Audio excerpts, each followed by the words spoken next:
Hail there, travelers. Up, dude? Hail, fellow councilmen. Greetings, council. Council.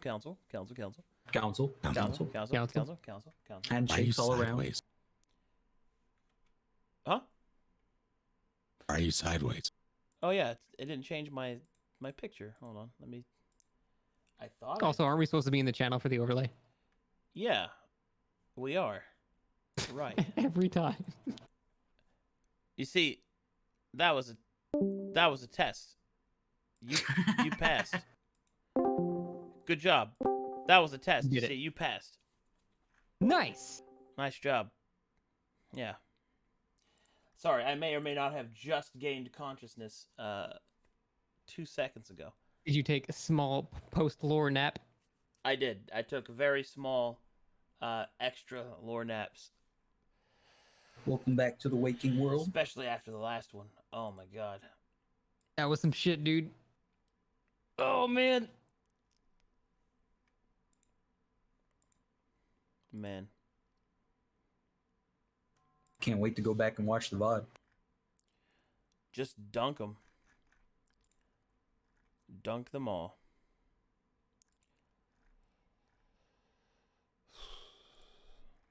Anyway. Bleh. Okay. So. Let me go ahead and save everything. And then we'll get started. First of all, sorry we weren't here last week. I was dead. So. That was Nice recovery. That was a little something there. A little something. I am no longer dead, although I am very close to death. But we're going to try our best to not be dead. So, let's get straight into it. I believe it is my turn to start us off. Before we do that, quick introduction. Hello, I'm Arcadum, for those of you that are new here. I am Arcadum. This is Russ Money, Snake, and Scott Jund. And together, we are the Night Council. The Night Council. Now, for those of you that don't know what the Night Council is, we are but a simple podcast that what we like to try to do is to have meaningful conversation about video games and pop culture. And to be honest, we're still in our early stages of development, so who knows what we might become. But the fact is that these three fine gentlemen and I, these three fine gentlemen were once a part of another podcast, and I would guest star on there sometimes.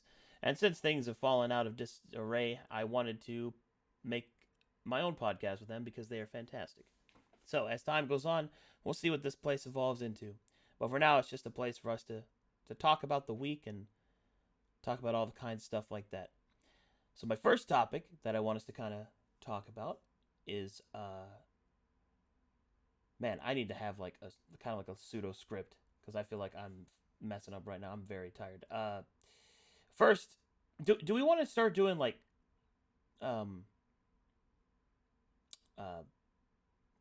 current events? Do we do stuff like that? Do you think? Yeah, we can do that. I feel like we've just been doing the basic topic format, but I don't mind talking about what's going on first. Okay, yeah. Well, let's start with the most current event, at least to me. Sean Connery passed away, which was really... What? Oh yeah, you didn't hear about that, Russ? Yeah. I did not.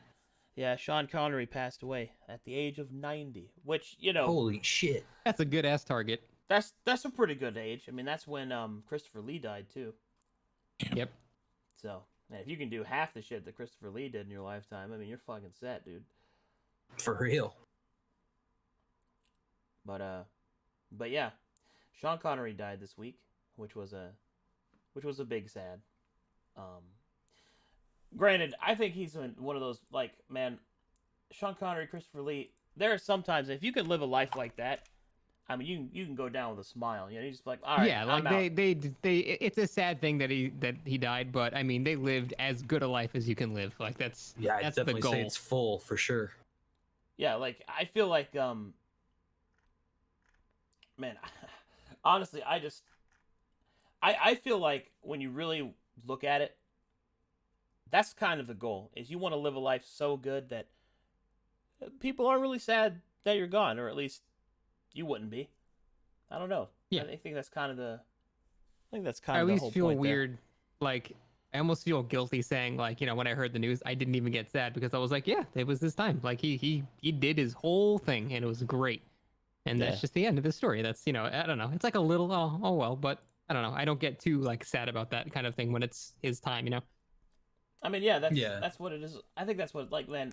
Every good story must come to its end. Of course. So yeah. As far as I know, Wow. Sean Connery is a good guy. At least as far as I know. Well, I've heard, yeah, I've Are heard we some about things. to talk about that one video where he says it's okay to hit a woman? Yeah, I've heard some things. Oh well, never mind then. he's been involved in some shit. Well, at the very We can't least, deny he was a good 007, though. Man, God, I hope people don't talk like that when I die. You know what I mean? Like, oh yeah, but you remember that one thing he he did? DM, Yeah. but Yeah. Everything else sucks. God, Jesus. But remember that one time he badgered that girl named Summer? My God, Yeah, what an asshole. At your funeral, play the "Summer is Annoying" clip. summer is annoying. Yeah, I don't know, man. I feel like God, legacy is such a hard thing to really deal with Yeah. because people focus on negative shit more than your positive shit.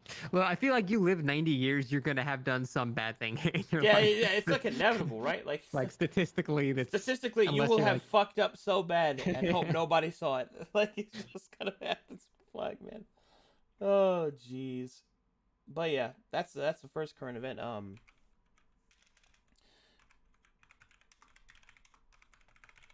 Anybody else see anything? I don't want to talk about politics. It Yeah, gets me yeah. It gets me so mad. No. I'm not trying to talk about that. I'm like, but unfortunately, I'm going through these current events, and I'm like, That is the current event. Yeah. Yeah. Yep. Yeah. I almost thought about having that be my topic today, but I just would have gotten too mad. So I just don't want to. I think if we ever talk about something political, it should be nerd focused. Like we should really Yeah. only talk about it if it has something to do with what's what I'm looking for. Our domain. If that Yeah. makes any sense. If Trump comes in, and he's like, "I'm killing D&D," like then then we can I'm talk about going to eat a soul, bro. it. Because I don't. Well, I care a lot about what's going on, but I don't speak on political topics. But if that man tries to speak about D&D, I'm going to learn him. So, yeah. God, this reminds me of Jack Thompson. Do you guys remember that guy? Who's Jack Thompson? Jack Thompson? The guy who was like a Florida lawyer who was trying to get like video games banned because he was particularly like saying that they cause violence and all that. I don't remember that. Oh man, that was a long time ago. Guess he failed. Yes. Oh, absolutely. He got disbarred and everything. He got Oh, shit. disbarred? Whoa. Yeah. That's what happens when you come against video games. Damn. Disbarred. Jesus. I'm sure it was something else, You but know I what? have no idea. This happened some time ago. Did we talk about Microsoft buying Bethesda? Yeah, we did. Yeah, we did. We did. Okay. I'll make sure. And we were talked. hoping that it, it'd get the money it needs for a good story for 6. Yeah. Okay, I remember that now. Sorry, I'm clogging up. Is there anything else that happened? I don't see anything. At least nothing that I think we're ready to talk We want to about discuss. Right. at this time. I mean, I got something, but it's going to be a part of my topic, so we can hold off. Yeah. Okay, in that case, let's get straight into it. I guess I'll start us off. So, I've been sitting here thinking to myself of like, all right, what games do I play when I'm not streaming, right? Like, what games do I play because I actually want to just play them? And this is something that I have started to notice. I really have been losing out desire to play most games. And it isn't because I don't think games are bad. It's like I'm empty, right? But there is some games that I do play anyway, and one of them is League of Legends. And I thought to myself, why do I play League of Legends even when I don't want to play anything? And then I started to go, why is that? And so I started looking up League of Legends, like really looking it up. And man, the numbers on League of Legends is fucking astronomical. Like it is the most popular video game on the planet, and that is not hyperbole. That is active, like, player base. That is, at least from every search I was able to do, like it's by a pretty large margin. Yeah, so it's like an international hit. Yeah, and that's the other thing too. It's like it's a game that's so popular that Riot is becoming like Blizzard, like where they're their own publishing company, where they can make movies and music.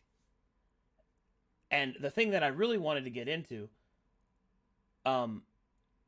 why is League of Legends the most popular game on the planet? You know, like why is that? Even if it's not anymore, I know that it was at some point. At least that's what all the articles keep telling me. So I thought that would be my topic, is to define why that is, because the game has changed a lot, and yet it has not changed at all. And that's the thing that really, like, blows my mind a little bit, like when you sit there and think about it, yeah? Is that League of Legends is the same game that it's been since the beginning. The same game. The same map. The same actual game. Hell, you can even go back and say when Warcraft 3 was popular, Dota was the exact same game and people are still playing it. Yeah, so So my thing is this. Why is that game so popular? Like what made it so popular? And I got really into this, and I'm like, okay, so is it character design? Is it marketability? Is it the professional scene and the draw of the spectator sport, kind of? Is it, oh man, is it the actual gameplay itself? Is the gameplay loop of League of Legends actually rewarding enough to get past the toxicity of it? And furthermore, is the toxicity indicative of the game being that good that people care about it? And I know that's a hard thing that people want to swallow, but the fact of the matter is, people don't complain about shit to that level that they don't care about. So maybe one of the reasons that League is so toxic is because people care about it. They care about the game they're playing, you know? Mm-hmm. So, to me, I want to get to the heart of why we think League of Legends is such a popular game. Now, my personal belief on what my belief of what it is, I think it's the marketing team behind Riot. I think that the game itself is good. It's good enough, obviously, to stand up there with big boys, but it's the marketing team that made it so fucking popular. The cinematics, the music.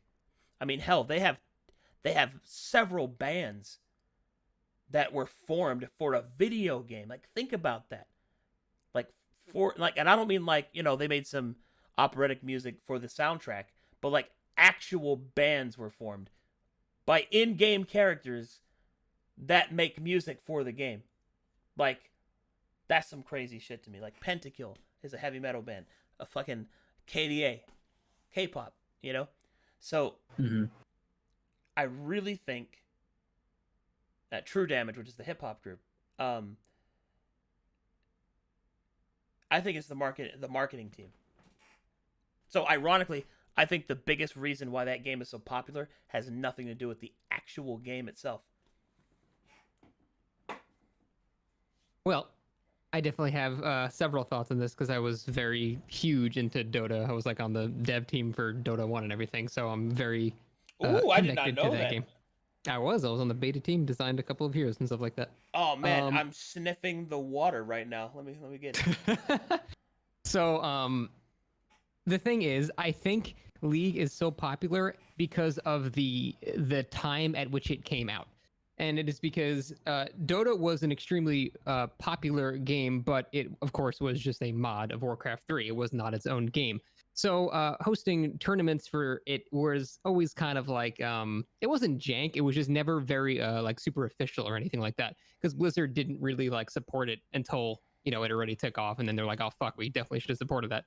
But it League of Legends came out, I believe, in 2009, and Dota, like, people were looking for a standalone Dota game, and one of the guys that was in the dev team with us, his name was Pendragon, actually, fucking asshole.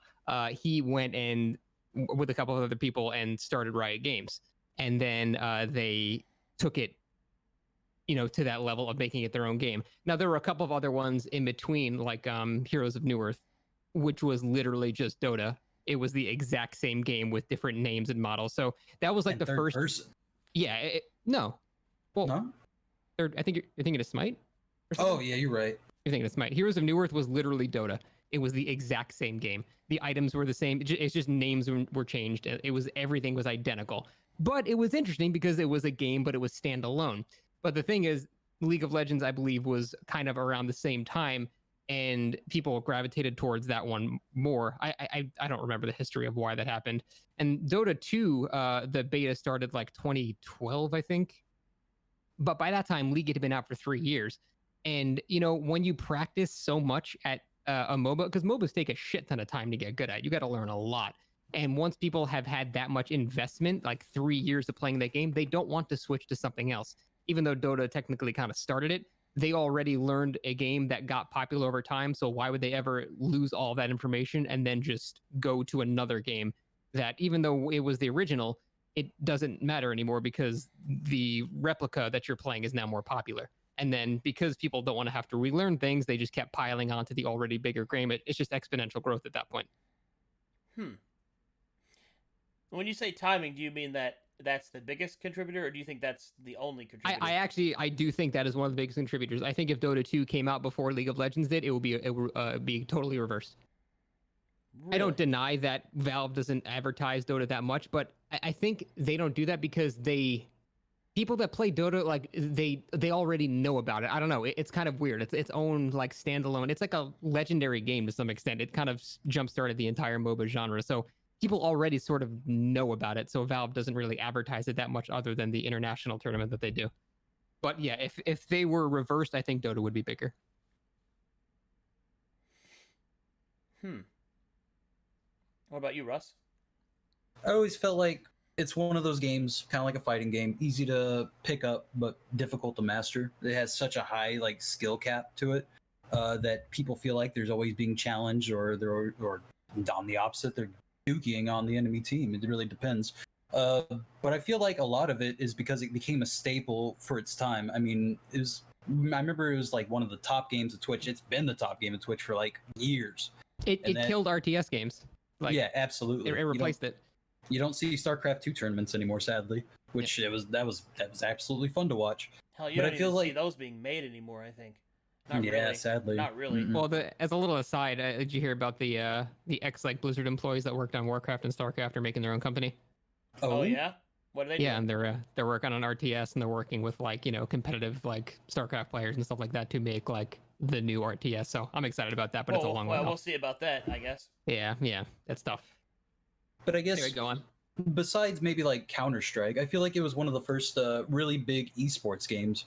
And that was like the first time people could watch other, top players and be like, ooh, I can possibly do this. And so it may have like created a fire where a lot of people started playing, trying to get better, doing that grind, trying to get to the top. I think that was a real big push for it.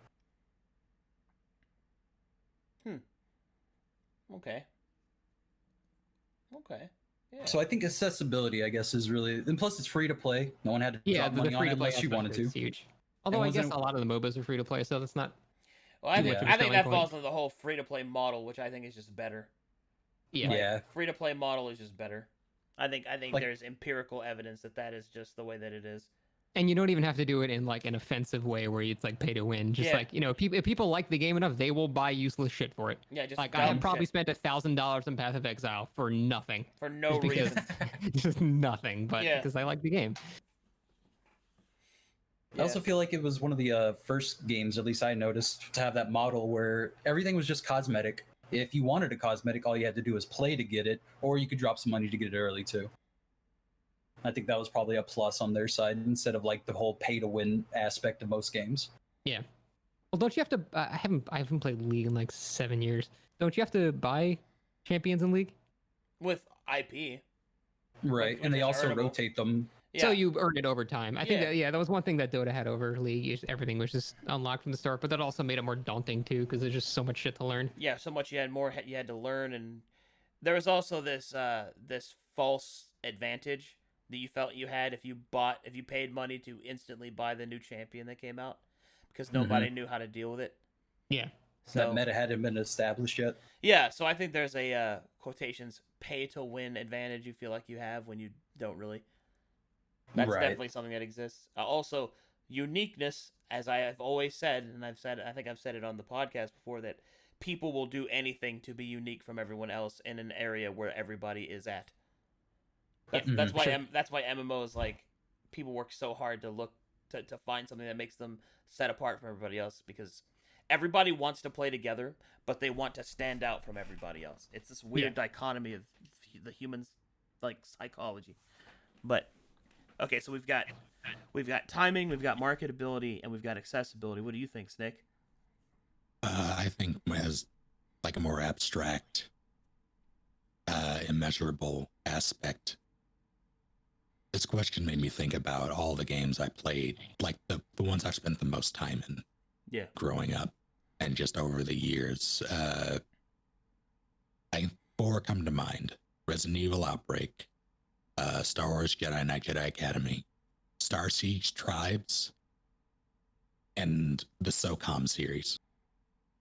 Those last two have something in common, and that's it's a team-based competitive game.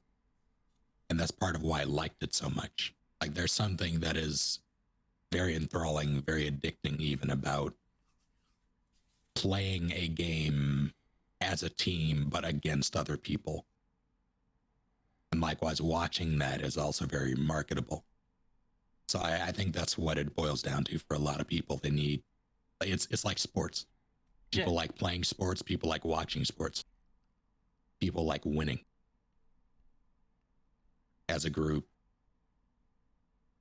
and as individuals, but it's not something that you can really get. It's so much more accessible than sports because there's less of a physical commitment Or requirement, for that matter. Yeah. Hell, LOL is free, isn't it? Yeah, it is. Yep. Yep. Now the whole sense of like going into winning, though, I guess that could also lead into why it's so toxic as well, because it's a high competitive game. Yeah. And if you're not carrying your weight, people are gonna call you Oh dog my shit. god, dude! I was such. And that's a when I would fucking start asshole. feeding. When I played Dota, I was such an I actually stopped playing because I realized I was getting older, and I realized it was making me a shittier person. Because when you rely on four, jackasses that are like, bringing you down, it's so hard to not want to like blame them and give them shit. But at the flip side, I can't even tell you how many games I've probably been the reason that we lost. But of course, when you were that person, you just, you're like, oh, it's not my fault. And you just, oh God. Right. You look for the excuses of why you're losing besides yourself. That's the worst thing about random, like when you have random teammates in any game, is that it's just human nature to just blame them immediately no matter what. That causes toxicity. It brings out the worst in people. Like one of the reasons Overwatch was not sullied, but it made me lose interest in playing it for a little while. Someone who I played with semi-regularly, they were a diva player, and they would fly in when everybody was dead, get killed, and then complain that their team failed them. Why you gotta call me out like this, dude? God. Yeah, that kind of shit. It's like when you rely, like when you are 25% of a team, it is just, it's so much to like I don't know where I'm going with this. It's too much weight on the other players. That's honestly why I stopped playing, because I felt like I was absolutely bad at League of Legends, which, I mean, if I just sat down and actually learned it, I could be quote unquote good and stuff like that.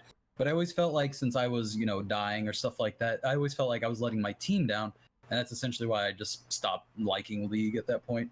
I felt like it was too much pressure. Yeah, I get that. I think that's definitely where the toxicity comes. So for that portion of it, Man, I think I have a hot take on this. all right. I think the toxicity is one of the reasons why it is so popular. Yeah, I think I so too. mean, Like, yeah. in fact, I would go so far as to say that the toxicity of a game can be directly correlated to its popularity. Like, I agree with that. like, the more popular a game is, that means more people care about it, which means people get angrier, and which means people are toxic. Well, on top of that, people like conflict. That too. It's very attractive to our like our lizard brains or whatever. Like the thing Yeah. inside Right. of us, that makes us confer to that. But and And oh, go ahead. What you say? Just to clarify, I don't think people like being in conflict, but they like viewing conflict from afar, Oh, absolutely. judging. Oh yeah, I think that's why Tyler 1 is probably one of the top League players, because you take Absolutely. League of Legends, take toxicity, turn it to 11, and you get a pretty entertaining stream, but it's probably terrible to be on the other side of it. disagree. See Mordhau filled with toxic. No one's playing that. That's actually wrong. Mordhau is actually so popular. They're coming out with a new game mode that's Ooh. being officially supported. Like, Man, I love that game when I Yeah, played it. yeah. Yeah, Like- our little like- stint was so fun. you see, like this is what I'm talking about too. Like people that'll sit in Twitch chat, for example, and I'll say like, I don't play those games because they're toxic. You are still talking about it. It still gotcha. The toxicity has done its job. Yeah, like, bro, that's the whole point. Is that's what makes these games popular, because even if you don't play League, you'll still talk to somebody about how toxic it is. I'll never play that game because it's that. But the thing is, what you don't realize is that you're talking about it. Like, Yeah. popularity Mhm. doesn't have to be positive, but popularity is popularity. You know about it, and that's the whole point of that's the point of marketing, which is why I feel that way. Yeah. I feel like, they say that there's no such thing as bad press, and I'm like, I don't know if I agree with that completely, because you can obviously get canceled, but I think that the line that you walk to get to that point is way further down the line than most people think it is. I mean, you could have a game that just makes people fucking crazy and hate each other, and you will be the most popular game on the planet. I mean, you cannot ignore that evidence. Like, whether or not you like League is irrelevant, because you're gonna talk about League. You're gonna know people that play League. You're gonna talk to those people about League. You're gonna do that. It's just the way that it is. Yeah. And see, that's man, that's why I like talking about these like almost inevitable outlooks, because it's such an interesting aspect to our like psychology, that or just the reality that we in is like, there are a lot of people that'll sit there and say things like, I hate League, I'd never play League, and yet I guarantee you the people that say that would have a friend that would ask them to play with them. Yeah. Like, every single one of them has a friend that plays and that would ask them to play with them. I have never played, and I've had people ask me that do play. Yeah. See? That's how powerful League of Legends like marketability is, because I think the toxicity is a positive in this case.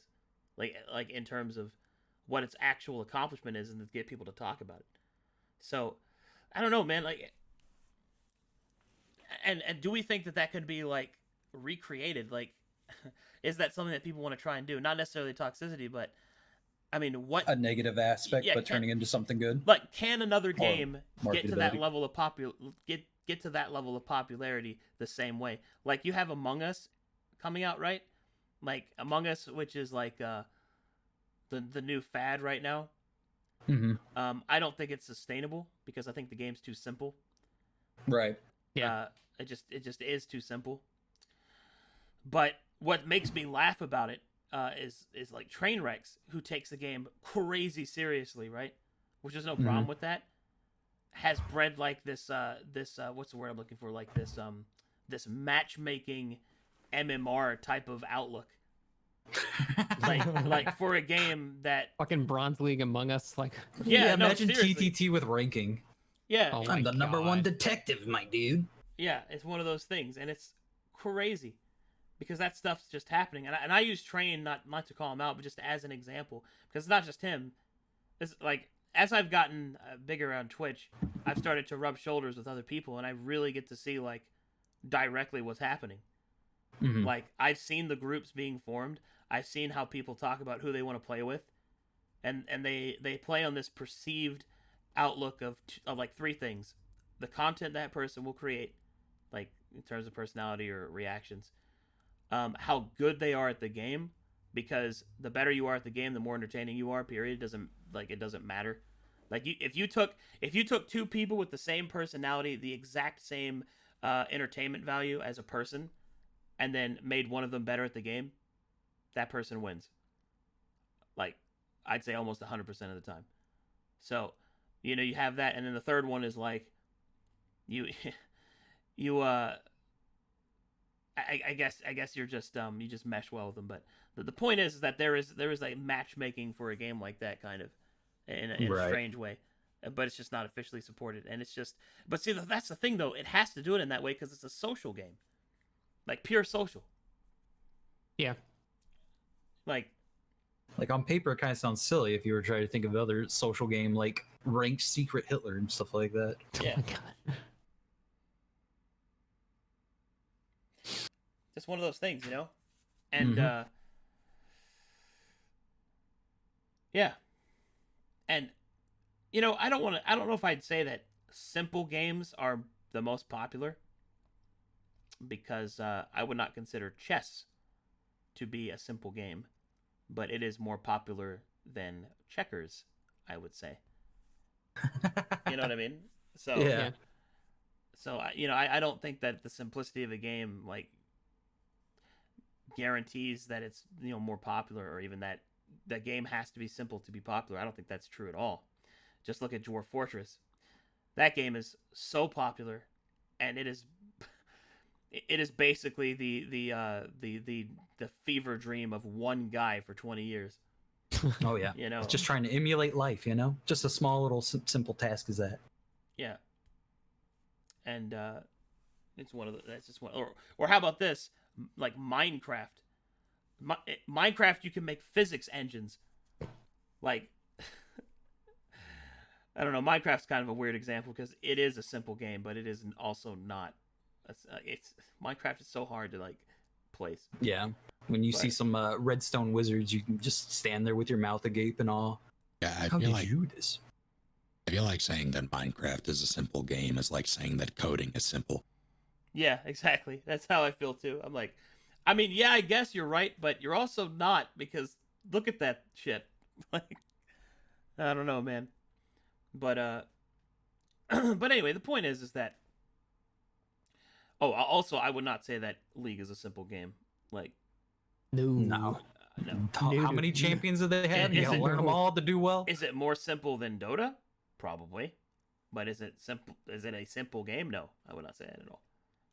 Like hell, what's like the learning tax to learn how the game works so that you can even play is like, I'd say easily 20 hours just for base game mechanics.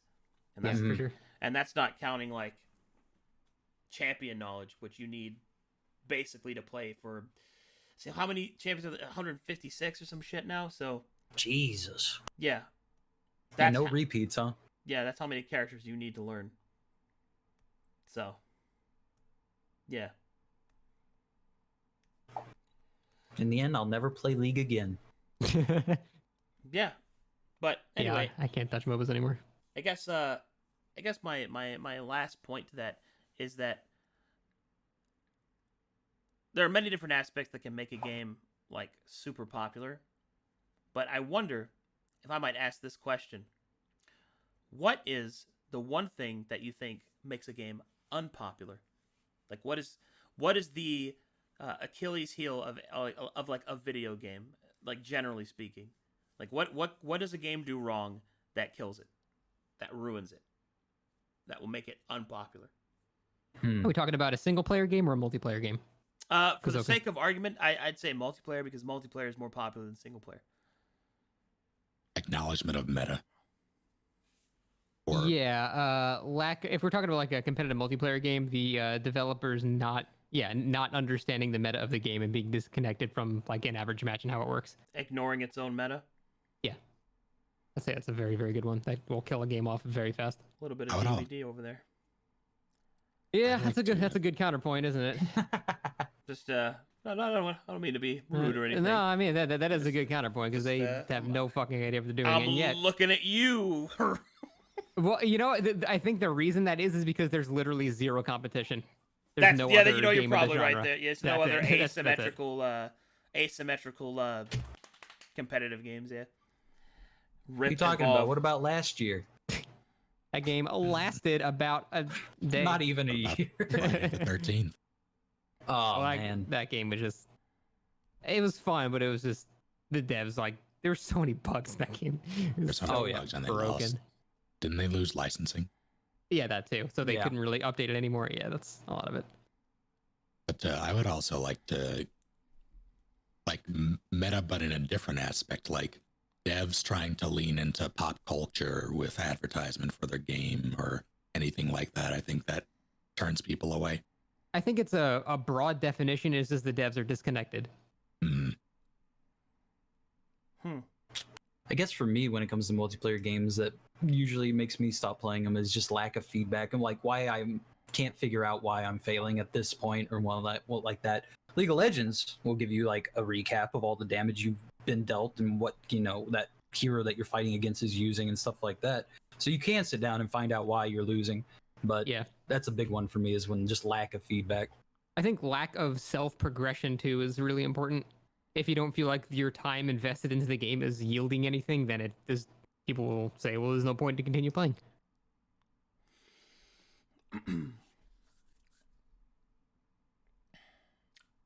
I think I'm gonna go a little bit meta here, but I think Nier Automata sucks. No, I wasn't going to say that. All right. But now you've ruined my opportunity. Now I have to wait. No, I think the thing that kills the game more than anything else, in terms of what we described, is bad UI. Like bad menus, bad access. Like I'll give you an example. I tried to download Escape from Tarkov to play with Shroud on them today. Mm-hmm. And it took me 30 minutes of asking permission to download from their site, navigating their launcher, their UI, having to go to my email back and forth. And that shit was awful.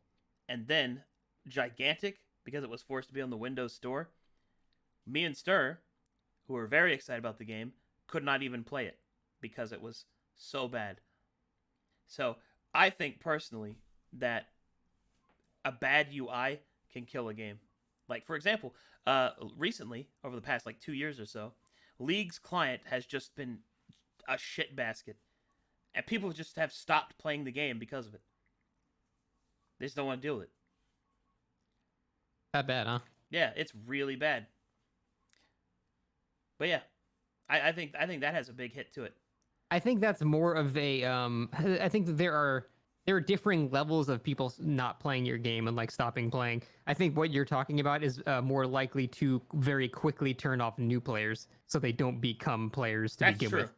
But I also think I don't know, I feel like that's more important for a game's growth. Oh yeah, no, I'm not denouncing its importance. I'm just acknowledging that there's differing levels of player retention. That's true. Yeah. One thing I can say, at least on Dwarf Fortress, is that it is an absolutely terrible UI if you are just starting out. That is probably the most killer thing. Dude, I've looked at videos of that people playing that. I have no idea what is happening. Oh, absolutely. Like I say, it feels more like a POS system than anything. It's just like you're typing in, let's see, lowercase b, I need that for build, and then I need construction, that's capital C, a wall is W, so BCW, that's how I do my walls and stuff like that. And the only way I ever figured that out was like just poring over the wiki and stuff like that. Yeah, that's rough. But once you get over that hurdle, then the game becomes absolutely amazing. I feel like something similar can be said for Space Station 13. Oh, Yeah. absolutely. Yeah, the UI in that is what turned me off initially. Mm-hmm. That's what I tell you, everybody. The hardest bound or hurdle in SS13 is learning how to use your hands. Once you can successfully buy a pack of cigarettes on a lighter, take out a cigarette from the lighter, put it in your mouth, and light it without setting yourself on fire, then you're pretty much ready for the rest of the game. That's the litmus test. Yep. I would not. I'm gonna be completely honest with you. I hated the UI and the interaction in SS13 so much. The only reason I played it was because you were there. That's it. Man. That's it. And then I played it, and I was like, "This is pretty fun," but like I was sitting there trying to get my like Bible out so I could roleplay, and in the time that it took me to pull out my Bible because I was like trying to click on it, and I kept misclicking on it for some reason. A clown came in, tripped me, threw a pie at the other guy's face. That guy shot the clown. Then security forces arrested them both and dragged them away. And then when I was like, "Hey, I have my Bible," no one else is there for me to talk to. Everybody's just gone. Yep. Hell, It's absolute, that's the bane of every new player. I had the most fun I had in that game was my mime run, because I literally didn't have to use my hands. I just stood in a room and I would just mime out existential crises. Yep. That was awesome. And man, for me watching you, that was probably the best part. It was like I was just in stitches. The mime looked at the head of security and wondered, would his children miss him? And the head of security's like, what you doing, mime? And that's why I think you would do so well on a high roleplay server, because that's essentially what a lot of people are doing. They're more focused on the roleplay more than the mechanics of the game. While the mechanics do absolutely enhance everything. Yeah. But anyway, I guess that's it for my topic. Wow, good stuff. Good shit, dude. We went all over the place on that one. I like when that As it be. happens. Yeah, same. I'm looking at Russ. I'm honking his nose. What you got That for me? means it's my turn? Yeah. Mm-hmm. All right. Well, mine, like I said earlier, it does relate to current events. Uh-oh. So, Cyberpunk 2077, delayed, right? Mm-hmm. Mm. Yep. And what happened? Everyone lost their goddamn shit. Everyone, they were absolutely sending death threats to the devs because they couldn't have their game on time. So it's like, do you want a completed game or do you want something that could be a buggy mess? But I guess my topic is, why are gamers, it seems, one of the most entitled customers? Bro. Why do they go to such extremes when they don't get their way? Like, what happened? Be right back after you guys talk about it, because I got a lot to say on this. Because I need a minute to think. I'm about that. actually a game designer, and I've dealt with that specifically. But you guys go ahead. I'll be right back. 2 seconds. In the meantime, let's sort of dissect what actually happened with Cyberpunk. So, like, they've delayed it, what, 3 times so far? Yeah, I think this was their third. Yeah. And this last time, and this is not at all, I'm not saying this to excuse any of the behavior or the threats or anything that they have received. I just thought it was funny. Like, literally the day before they announced the most recent delay, someone on their PR team said they were absolutely going to release it on time. Like they said on Twitter, and then the next day, oops, all delays. Right, yeah. Yeah, I think there's like a lack of communication between the PR and then the actual devs. That's all that is. Yeah, that's it. Another thing that sort of highlights this sort of disconnect, especially in COVID times, between companies and consumer. I keep going back to this because I'm watching it very closely because I want it to be good. The Marvel's Avengers game. They have constantly been pushing back updates with, and like it's been a broken mess for a lot of its, I guess, lifespan thus far.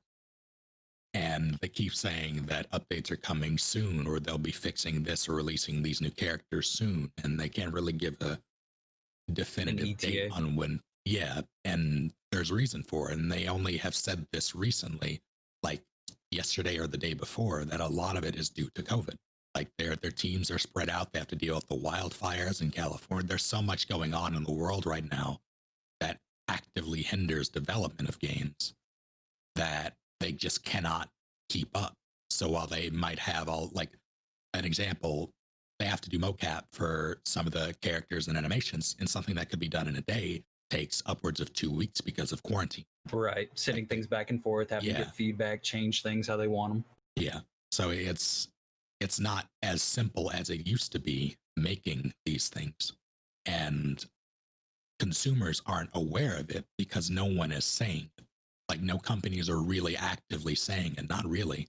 This is the first time I've heard someone go into great detail about why they haven't been able to release anything, or like why these delays are happening, or all of that. Yeah. To play, It's a big deal. to play devil's advocate, it seems like, and obviously I'm not excusing any of the shit that's happening in the fucking game, but it seems the reason that there's so much outrage, and it's a little bit on CD Projekt Red, is because they keep making promises Yeah. when they really should not be doing that, because it is an uncertain time. It's a very strange world we're living in, and it's very uncertain. So they should, making promises in this type of world is, I think, reckless, and they do deserve a little bit of shit for it. Right. I guess another strange thing is it seems like they're not necessarily given a pass, but early access games, they can come out jank as hell. But as long as like updates are being put out, people normally give it a pass. Yeah, that's true. I wonder if like maybe if Cyberpunk had done something like, well, I guess someone in chat mentioned that the game is more or less done and it's not delayed because of bugs, but more of a marketing standpoint. I could understand how people get up in arms about that, or at least be a little upset, but sending death threats, it just seems like at least gamers take the most extreme. They go right for the jugular. Now, go ahead. Just shit. Go. Just go for it. Finish No, it off. you. Not it. Yep. That's it. I've lost my thought now. Shit. I did too. We got too into the fucking bit. All right, well. Why do gamers go right for the jugular? I guess Right, that was right, my okay. question. All right, well, I think it's because a lot of them are just young, right? I mean, that's a good explanation for it. Yeah. Well, you'd expect, but there are some pretty entitled, like 30 plus people out there as well. Oh, sure. I'm not saying they don't exist. I'm just saying it might seem inflated because it's a very youth-driven market too. Whereas, I mean, like, people complain about everything to some extent, but it just seems exacerbated because there are so many young people that play games. But I don't know. I'm just, when I say young, I don't mean like, 8-year-olds. I'm talking about, below 18, which is The adolescent, young adult. I don't know. It really depends on what media we're talking about, because I'm thinking like a lot of comic book stuff. Just this doesn't exist only in the gaming world. Like it exists with movies, comics, music, all of that. And thinking back to some of the more drastic reactions I've seen towards media, it's mostly the people who have been alive long enough to get invested in the content. Okay, let's tackle that part. Then if we boil it down to like the base reason for the outrage, it boils down to an intense devotion to the thing. Like an intense, like, they actually very much like, they're disappointed because they care so much about the whatever is being discussed. I think that's part of it. They're also entitled assholes. I mean, yeah, that is true. I'm trying to like pinpoint why it's so bad for games and things like that. Is it so bad? Like, is there any other form of media where it's like that? Yeah, that's what I was kind of wondering. Is like, does a product as another product, saying like maybe a clothing line or something, like a shoe gets delayed, has Nike been sent death threats because they're not getting their new pairs of whatever it is? Like I've never seen anything like that. It really depends on, like, there's media out there with like hardcore cult followings, like the amount of outrage for some of the Marvel shows on Netflix. Yeah, I didn't even think about that. Yeah. Kind of like how Captain Marvel became female, people were absolutely outraged. And for me personally, I was like, I don't know, I've never seen the other Captain Marvel. I like this one. Wait, I what? have no problem with whatsoever. Captain Marvel is female. Is she? Yeah, there's been more than one Captain Marvel. Yeah. Oh, okay. I'm not versed in Captain Marvel. All I know is a lot of people, like when it was Also, when I'm the back. movie came out, a lot of people were absolutely livid that who was cast for Captain Marvel, and that shit made no sense to me. Oh yeah, that's a good one. What Strenuosity just said, Last of Us 2. People got incredibly outraged about that. Yeah, that God. That's a good example. Well, so why is that? It's because they had an intense devotion to the first game, and then they felt that It didn't live their up. their love for the game was not rewarded or something like that. Like, what is the base reason for the entitlement? That's Last of Us 2 is a mixed bag because the reason for people's entitlement there is split over multiple, and I can't really go into some of them without spoiling the game, but a lot of it has to do with people being upset about the way they handle characters, and a lot of it is people responding negatively to ideals that the devs had and put in the games that are completely opposite of their own. All right.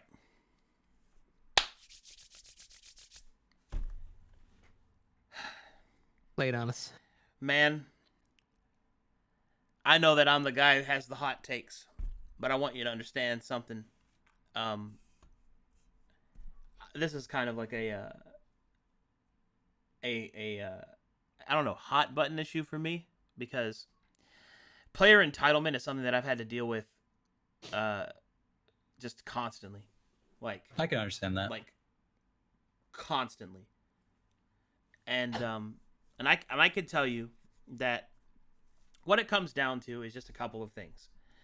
At least to me, it's that the more invested a player is in the product, the more they want of it, and the more disappointed and vitriolic they'll get if they don't get it. That to me is an unshakable fact.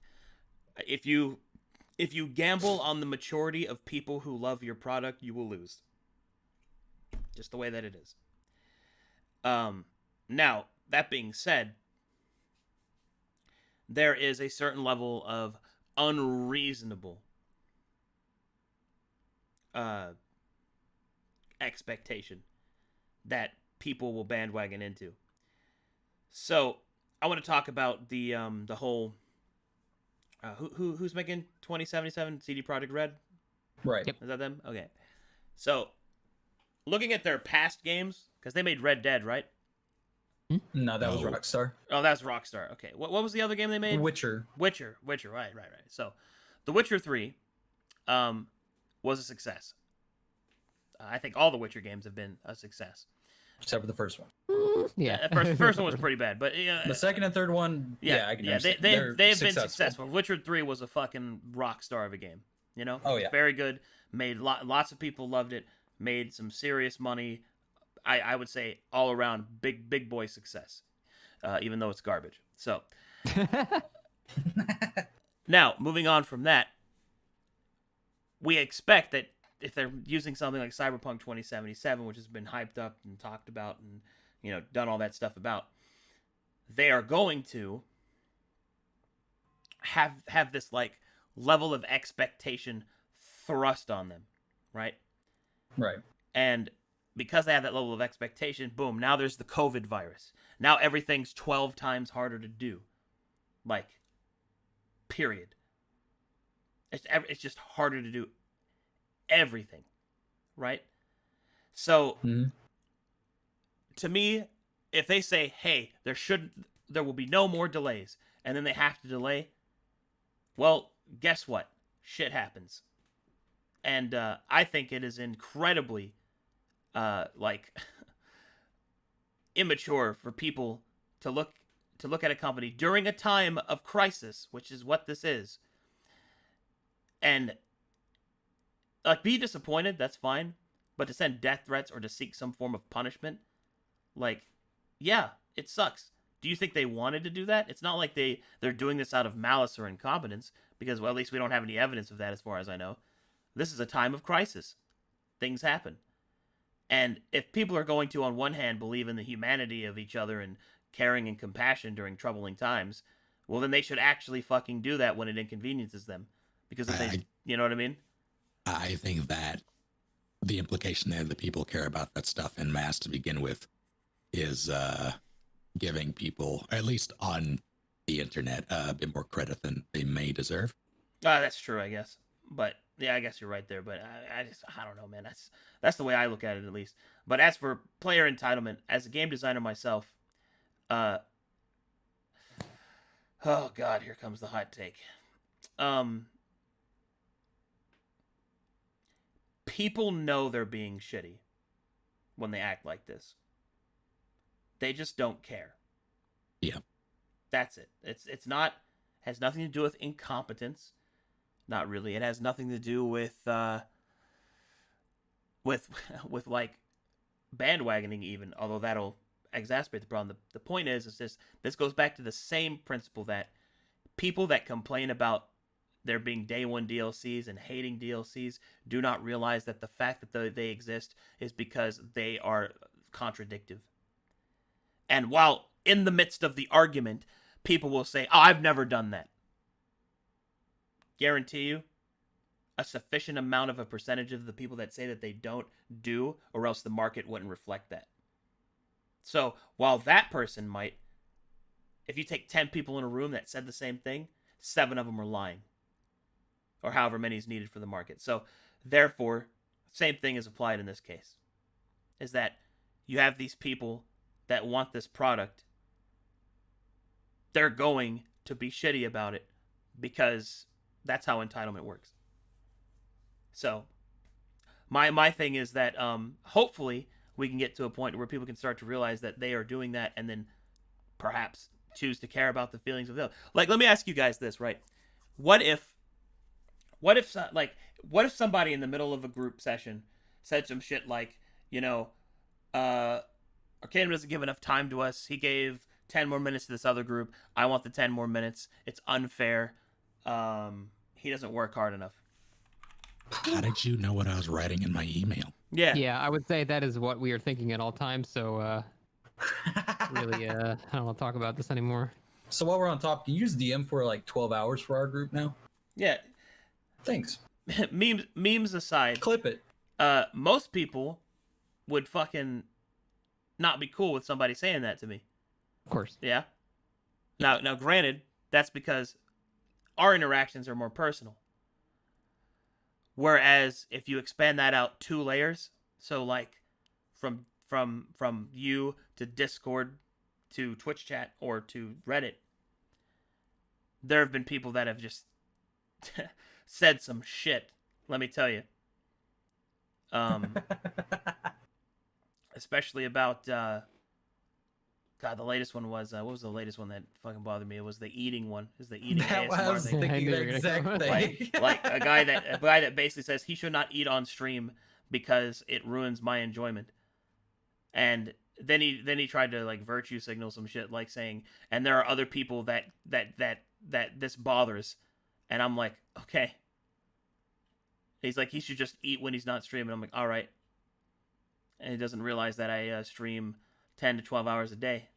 And right. If I, you know what I mean? If I don't eat while streaming, then that's half the day I don't eat. That's a denial of like a meal, maybe 2. Arcadum should get a Camelback full of soup. Yeah. What's up, Nick? Next time you eat during one of our streams, single that person out and say, X username, this one's for you, and take a big bite. Yeah. Now, ASMR. Granted, people are like, you could just use, fucking noise gate. And I'm like, the reason I don't use a noise gate is because I do a lot of whisper roleplay. And if my voice isn't heard, players can get fucked up from it. So I would rather not take that risk of a noise gate. No matter how much I toy with it, it's not going to be perfect. And me having to do stuff like turn it on and off whenever I'm doing different things is something that I'm going to forget. And honestly, the extra effort of me going through that is not equal to you muting the stream. You know what I mean? Yeah. It's not even a close matchup, so. It's just so bewildering to me that small things like that equate to people just going to the most extreme, though. Yeah, like, and also, like, it's not like I do it on purpose. Like, I'm not just, I move the mic away and all that, but, it's fucking life, bro. Anyway, what were you saying? Well, before we started the stream, I looked up like a few things, just other developers that receive death threats and stuff like that. It's small to me, but I can understand how other people can get upset about it. But let's see. Remember when there was a lot of things that were coming to Steam, but then they swapped over to the Epic Store exclusive? Oh yeah. A lot of people lost their shit. Two people, there's a two-man team of amateur developers that are making a game called Ooblets, and they went with they changed over to going to the Epic Store exclusively, received death threats, stuff like that. Like for me, if I want to play a game badly enough, I'll download a launcher. I've downloaded Origin, I've downloaded Epic Store, I've downloaded Steam, everything. It doesn't matter to me. If I want to play the game, I'll play the game on whatever platform. It doesn't matter to me, and I don't understand why they go to that extreme. Or even worse, when the creator of Flappy Bird decided to remove the game from the App Store. There's literally a verbatim quote here. Someone saying, "Fuck you, asshole! I'll fucking kill you. You put Flappy Bird back on the market, or I'm afraid I'll have to meet you." For Flappy Bird. Jesus Christ. I feel like death threats have like lost their impact because people just do it so like blasé now. They just don't care. KYS. That makes it so much more terrifying to me. How so? Because you never know what you have to take seriously. Yeah, which one is actually going to do it? Yeah, that's and desensitizing, murder that is is not scary. Is not something we want to do in a society. Yeah, for sure. So somebody said something that I thought was very ironic in chat. They said, "Cam, this is only proving the point that a very small percentage of a community can influence the opinion of the majority." And I think he meant it in a negative way. And I'm like, we want that though. Because it's the smaller voiced people that try to make change that have the hardest time. Like, whether or not some change happens is whether or not the idea is good. Yeah. That's what determines change. Not necessarily who made it, but by the presumption that a smaller percentage of the community can't influence the majority is, man, that's just undemocratic. I don't know what to tell you. Fucking wowie. Nice take, bro. Anyway, I think the importance here, though, is that these, and also, like, people that are entitled, right, there are different degrees of it, too, which is what makes this so difficult to really pin down, I think. Because there's one guy that might be disappointed and vent to his friend for an hour and then be over it. You know? Like, right. Oh man, I can't believe Cyberpunk 2077 was canceled again. Like, it was delayed. I took specific time off from work to do this. They made sacrifices to be there to play their game. Because people have lives. And yeah, that's disappointing. And he's right to be, disappointed in that. But at the same time, like, that level of entitlement, I would not consider to be toxic. No, that's just simply being disappointed. The level of entitlement I would consider being toxic is, dearest CD Projekt Red, please cover yourself in kerosene and set yourself on fire. That's a little much. You know what I mean? Yeah.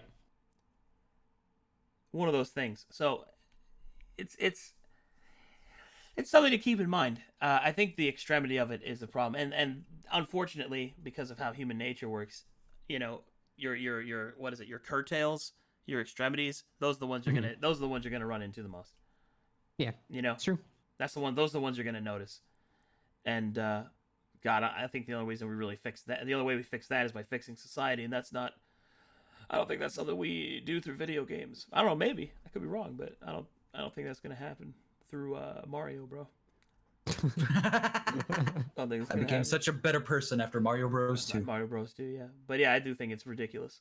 Like, I don't think that, man, okay, one more thing, because this is very, like, succinct, or not succinct, but adjacent to that. Like, people are like, oh, it's a terrible company, right? I bet you there are so many people that actually believe that the people that made No Man's Sky were garbage of all the stuff that they did, right? Oh, yeah. Now look at that game. A medium success that people like. God, but where did the head developer go? I haven't seen or heard of him for years. You know what I mean? Like, this is the other unfortunate reality of this truth is that all those entitled people have the minds of, like, memories of goldfish. 2 news cycles down the line, they won't even fucking remember this. Because they won't care. Yep. That's true. What a wild world we live in. Yeah. So, point is that if you fuck up your game, lie about your game, all that shit, you'll get punished because people won't play it and it won't be as successful. That's how it happens.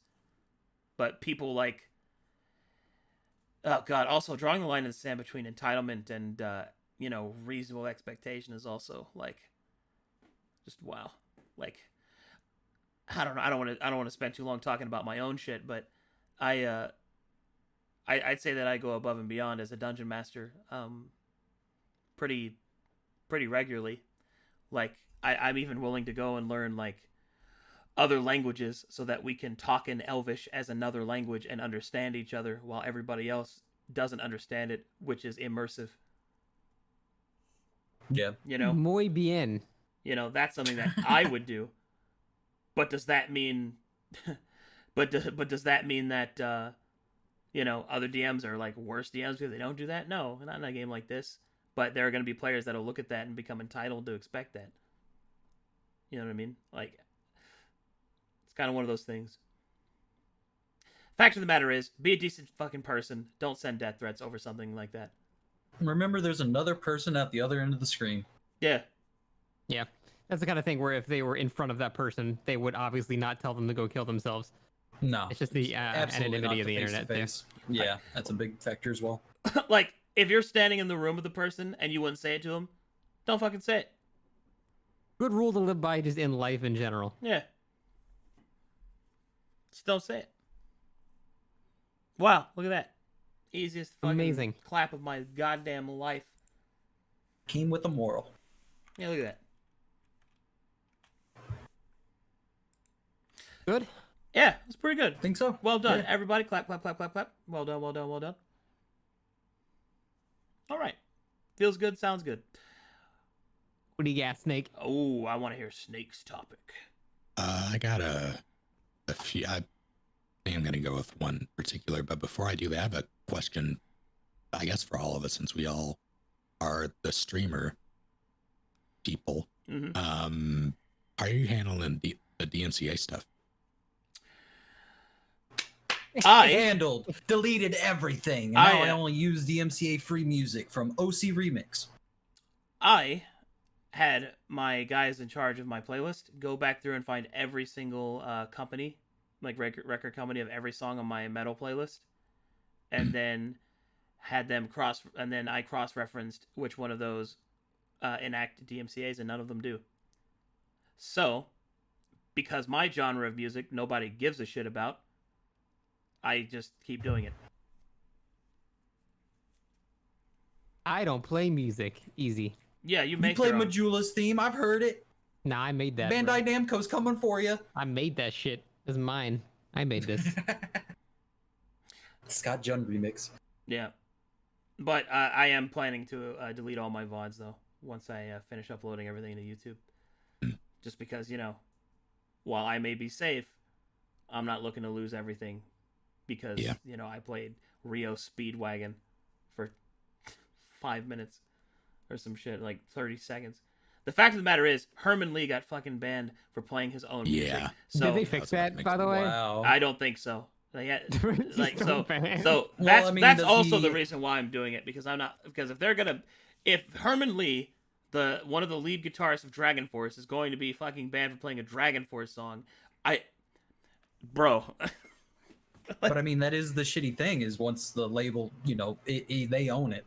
Does he technically no. own his own music? It wasn't even that song that got banned. He got hit for his own song, the one that his band owns, because the bot did it. The bot did it. At least that's what I heard. It was a bot thing. So if the bot doesn't even register a member of the musician themselves, then what hope do the rest of us have? Right. I think it's like they consider it too unique a scenario. Like there's only one person that could say, "Oh, that's actually my song," so they don't give a shit. He's apparently banned for watching a video with a nude man in it live on stream. Oh, that's the first I've heard of that. Yeah, I didn't hear that side of the story. Yeah. Well, actually, yeah, he was watching porn. I don't know. All See, right. that shit actually blows my mind because I know that some streamers do watch just straight up YouTube videos and stuff like that, and Yeah, it's such a risk. And it, Oh, How do people really? do For that? Sabaton's bare ass on stream? Oh my god. free the booty. You know what? Now this has just become stupid. Like, the whole thing is dumb. Like, I don't know, dude. You're okay with Conan Exile's big floppy helicopter dicks, but Sabaton moons everybody on stream, and you're just like, well, take him to the gulag. Oh, man. Or play some Mafia and it has actually like porno spreads and stuff like that. That's okay as long as you're not focusing on it. But a man ass, an actual man ass, get him out of here. It's literally gonna be like cybernetic dicks fucking everybody in Cyberpunk, and that'll be fine. Oh yeah. I mean, it's guess. fine in Saint Rose if I expand dong in my character as long as it's covered up. Man. And doesn't, like, Cyberpunk have, like, advanced, like, Character creator for like, genitals. yeah, advanced genitals. Ray tracing penises, yeah. I'm getting a Jacob's ladder. Bro, I'm looking forward to that. Weird.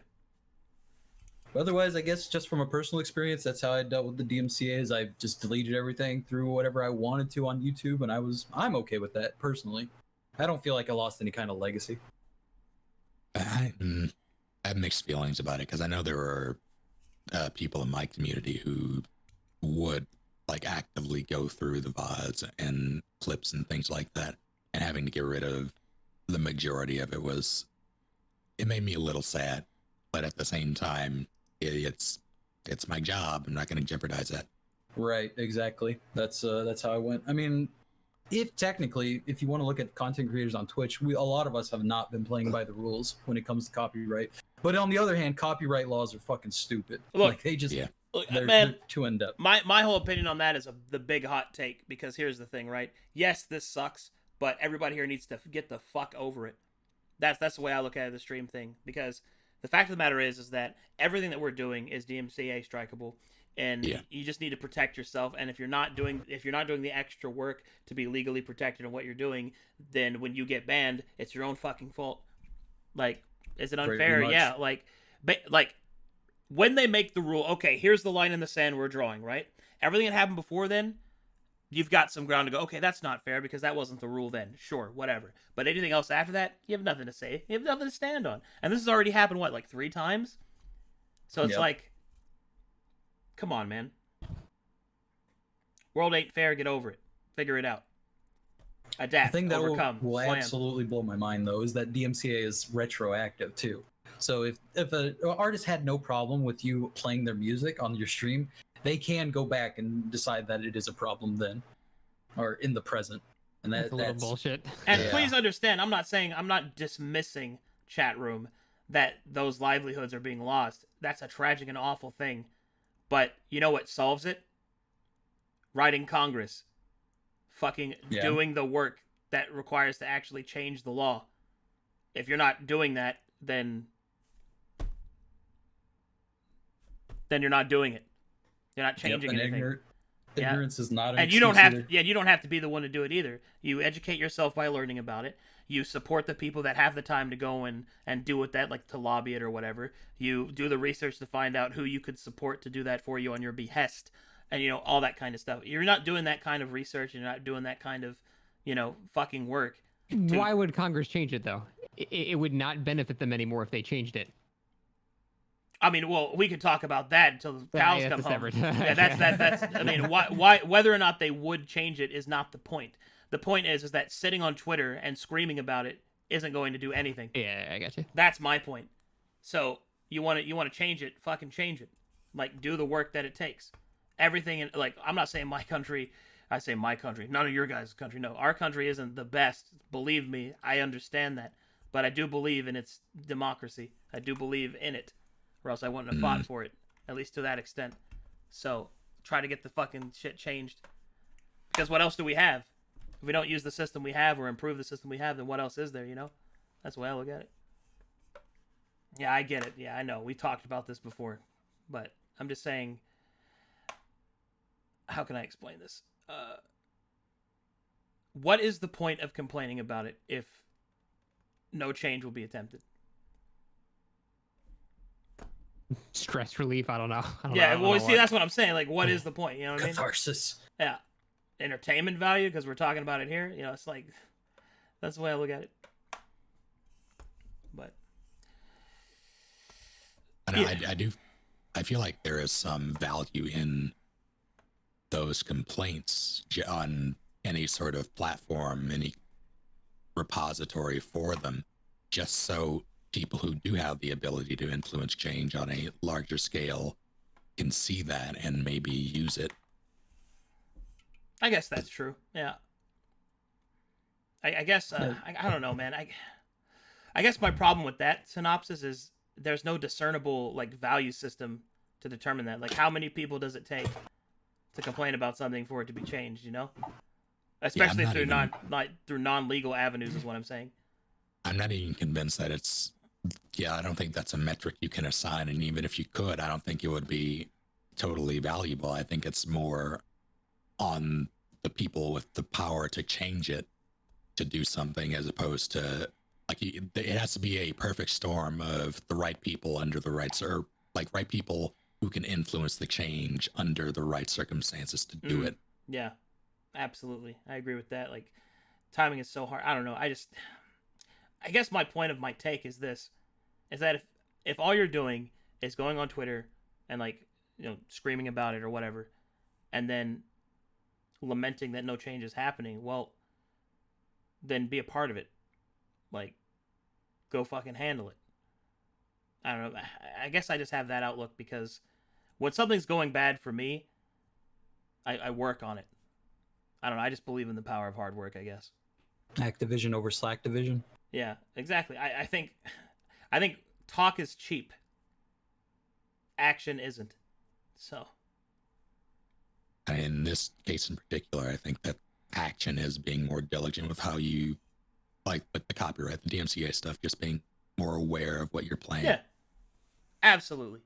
In this regard, changing the law yourself and being directly involved in that changing that law is very unlikely. So you have to protect yourself. You just have to deal with it, and that's the way that it is. And yeah. It's like Devin said, you got to treat your stream like a business, because that's what it is for a lot of people. Yeah. You got to protect it. Jesus Christ, that has never become more clear than to the level that I'm at right now, dude. Like, I've got my hands in so much shit, like merch and like comic production and art creation and cadavers. Like, getting a website made, yeah, actual hands dead deep. people. Up to my up to my elbows. You know, so it is, the business aspect of this has been pretty monstrous to deal with, because all I do is just do D&D, man. That's all I do, and it's been a lot. But anyway, a little off topic there. What was your actual topic, though, Snake? So because it's still technically Halloween for me. Same. For me too. Horror games or horror films, what makes them either good or bad? Your choice. Oh, I know. This is the easiest answer of my lifetime. What makes them good or bad is how much you see the monster. The monster is scarier the less you see of it. Damn. Yeah. That's true for Amnesia, absolutely. Yep. Does that apply to both film and games? Absolutely. And that applies to everything. That applies to horror, period. The fear of the unknown is scarier than most things you can conjure up. See, I have mixed feelings about this, because I think back to games like Amnesia, games that require you to run and hide from the monster, as opposed to having to. I'm a Resident Evil player. Survival horror is, specifically Resident Evil survival horror, its brand of it is among my favorite, and I think it works because of the way it balances resource management versus combat, or the lack thereof, like fight or flight. Mm-hmm. And where other genres of horror fail, I think, is not allowing you that choice. Because seeing the monster doesn't necessarily, like, the horror in those games isn't by the end of it, it's not the monster, Like there are only so many zombies you can shoot before the novelty of them wears off. It's not about them. And I think that with a game that doesn't allow you to do something like that, every time you fail, like you have to hide from a monster, every time it gets you, its effect lessens, and there's no way to come back from that. Because eventually it's like, how do you solve this puzzle as opposed to how do you escape this monster? Let me throw this at you, Snake. Right. I think that Resident Evil, the reason it's such a good game is because it does exactly that. The less on the monster that you see, the better it is. The difference between Resident Evil is that it switches what the monster is. At first, it's basic zombies, and then it's lickers, and then it's the next one, and then the next one, and then it's fucking Nemesis. Because the first time you run into an enemy you've never encountered before is one of the most heart-pounding, pulsing moments in Resident Evil. Like when the dogs jump through the window in the mansion, bro. It's burned into my memory. Yeah. See, I don't agree with that, because the dogs, while yes, it's iconic, but it wasn't iconic because it was a new monster. It was because it was a jump scare. Okay, well, what I about could give you that well then, okay, I got another one for you. What about the snake? The introduction of the boss that was a surprise, but it's not something that you have to deal with beyond that, with the exception of one other time. And it's not as if... What about the liquor? The liquors, so the introduction of the liquor was nice. For me, I know it's so hard to think back to my first encounter with them because I've been playing this game since... Yeah. You're very experienced in it, so all those experiences are probably bleeding together. Yeah. And I would never challenge you on your lore or mastery of Resident Evil.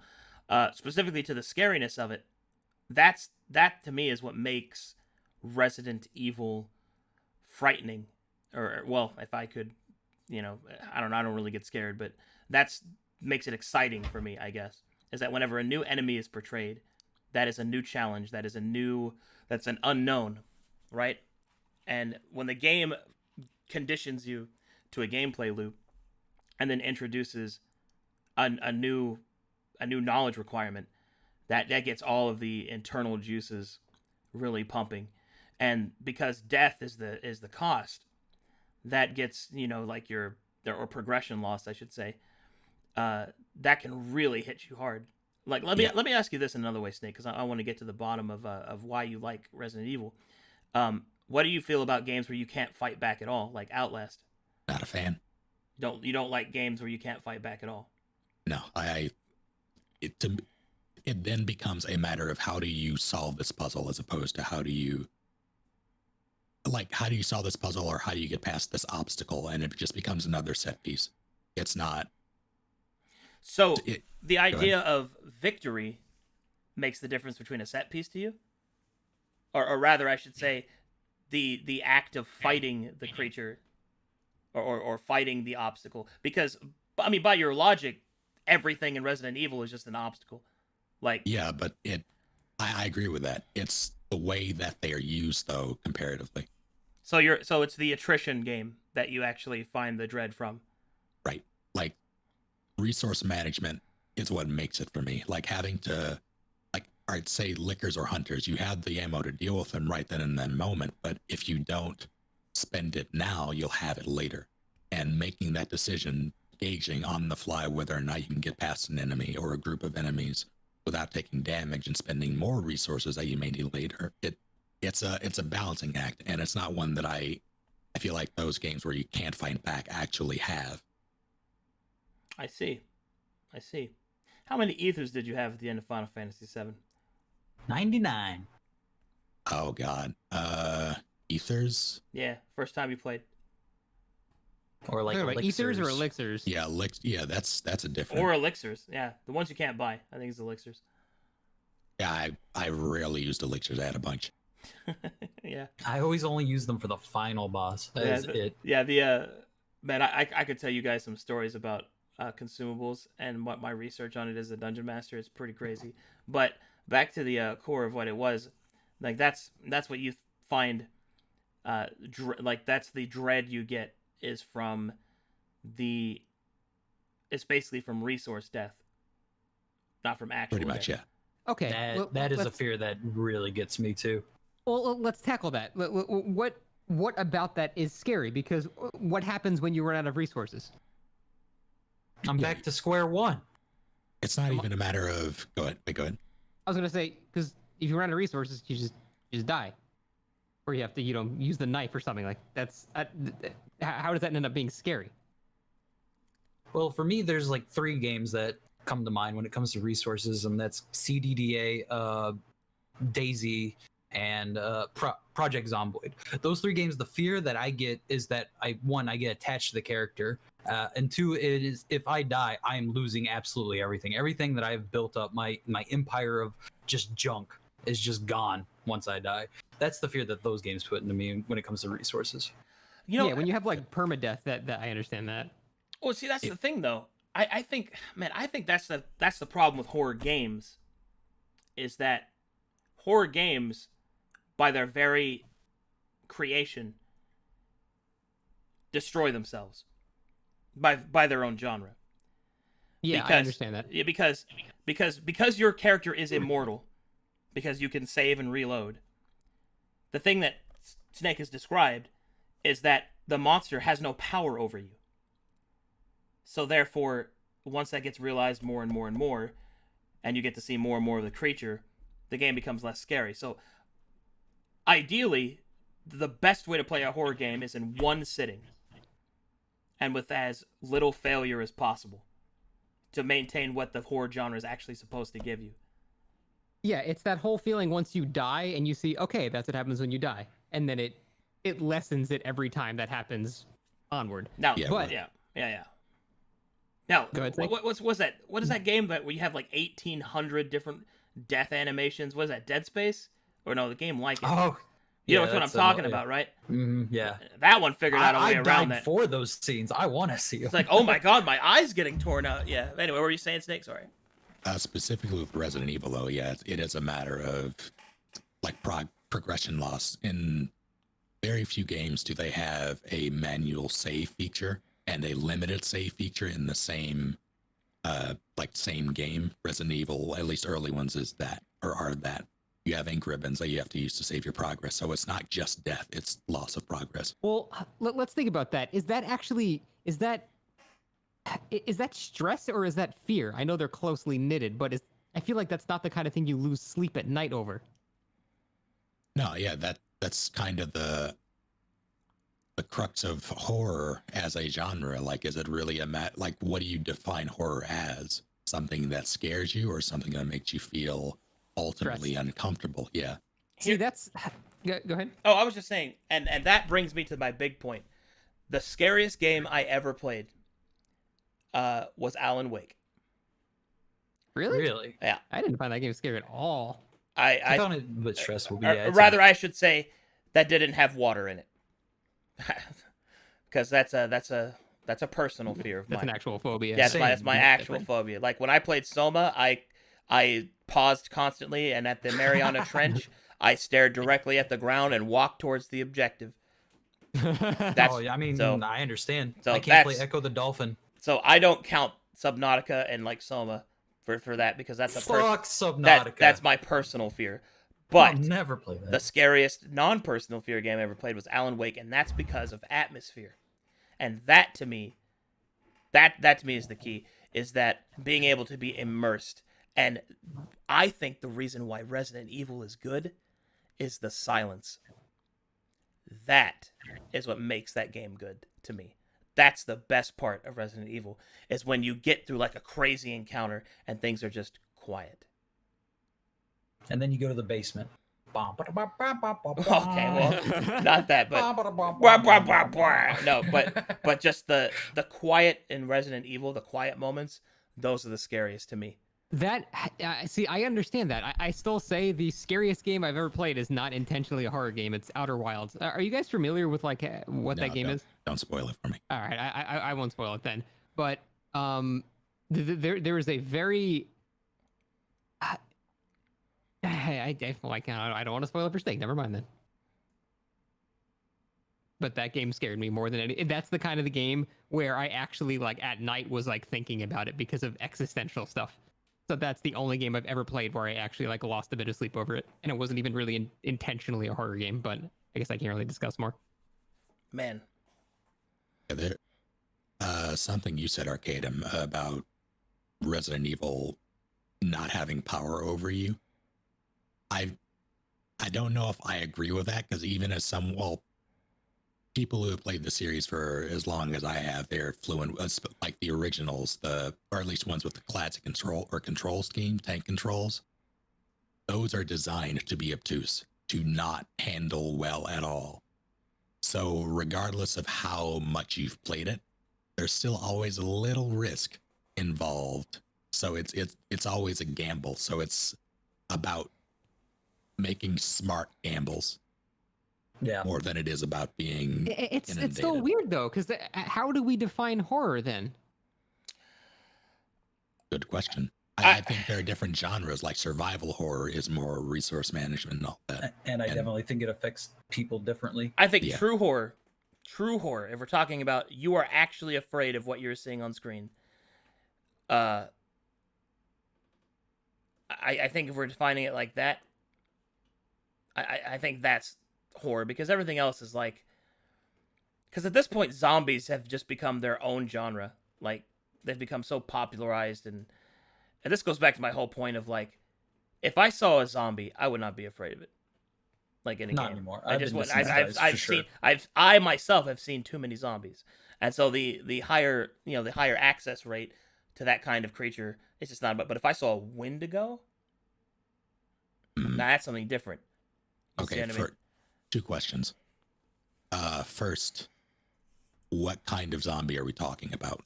Because that's important for me.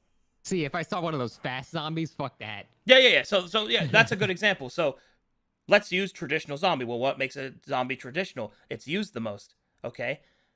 So therefore, the slow, lumbering, moaning, eat you zombie that swarms you with other zombies is the most common zombie aspect. Sure. Those are not frightening because you have seen them 100,000 times. But the fast zombies from 28 Days Later, the rage zombies, that shit's different. They're coming. Boom. He's yelling. He's jumping. What? He rolled? Yeah. I feel like that's part of like the smooth brain monkey thing, though. It's like we see something fast moving and it's dangerous, that initially our that's just inherently more scary. Yeah. Right. Yeah. Yeah, but yeah. No, go ahead. For me, if I saw an actual zombie, even if it was a single one, I may not be immediate. It really depends on the setting, like the environment at the time, but just the mere existence of it would be terrifying for me, because that is true. That is really true. Can you actually say if you saw a legit zombie, you wouldn't think, oh, well, I think it'll end with this? Like you don't think there's like something else that's happening, and that's the thing you're scared of? I completely agree but the fears from the zombie, it's from the implications of the zombie's existence, therefore atmosphere, which goes back to the main point. Yeah. Like the atmosphere of the game is that if you can make me believe, or at least immerse me enough so that my brain believes that what I'm seeing is what I'm seeing, then you have accomplished the ability to make this scary. Like, I'll use my own work as an example. Heart of Tyr definitely is horror oriented, and using horror in D&D is fucking hard, man. Yep. Yeah. It's just difficult. And the way that I make horror in D&D is by not giving things health bars, not letting you fight it in the traditional way.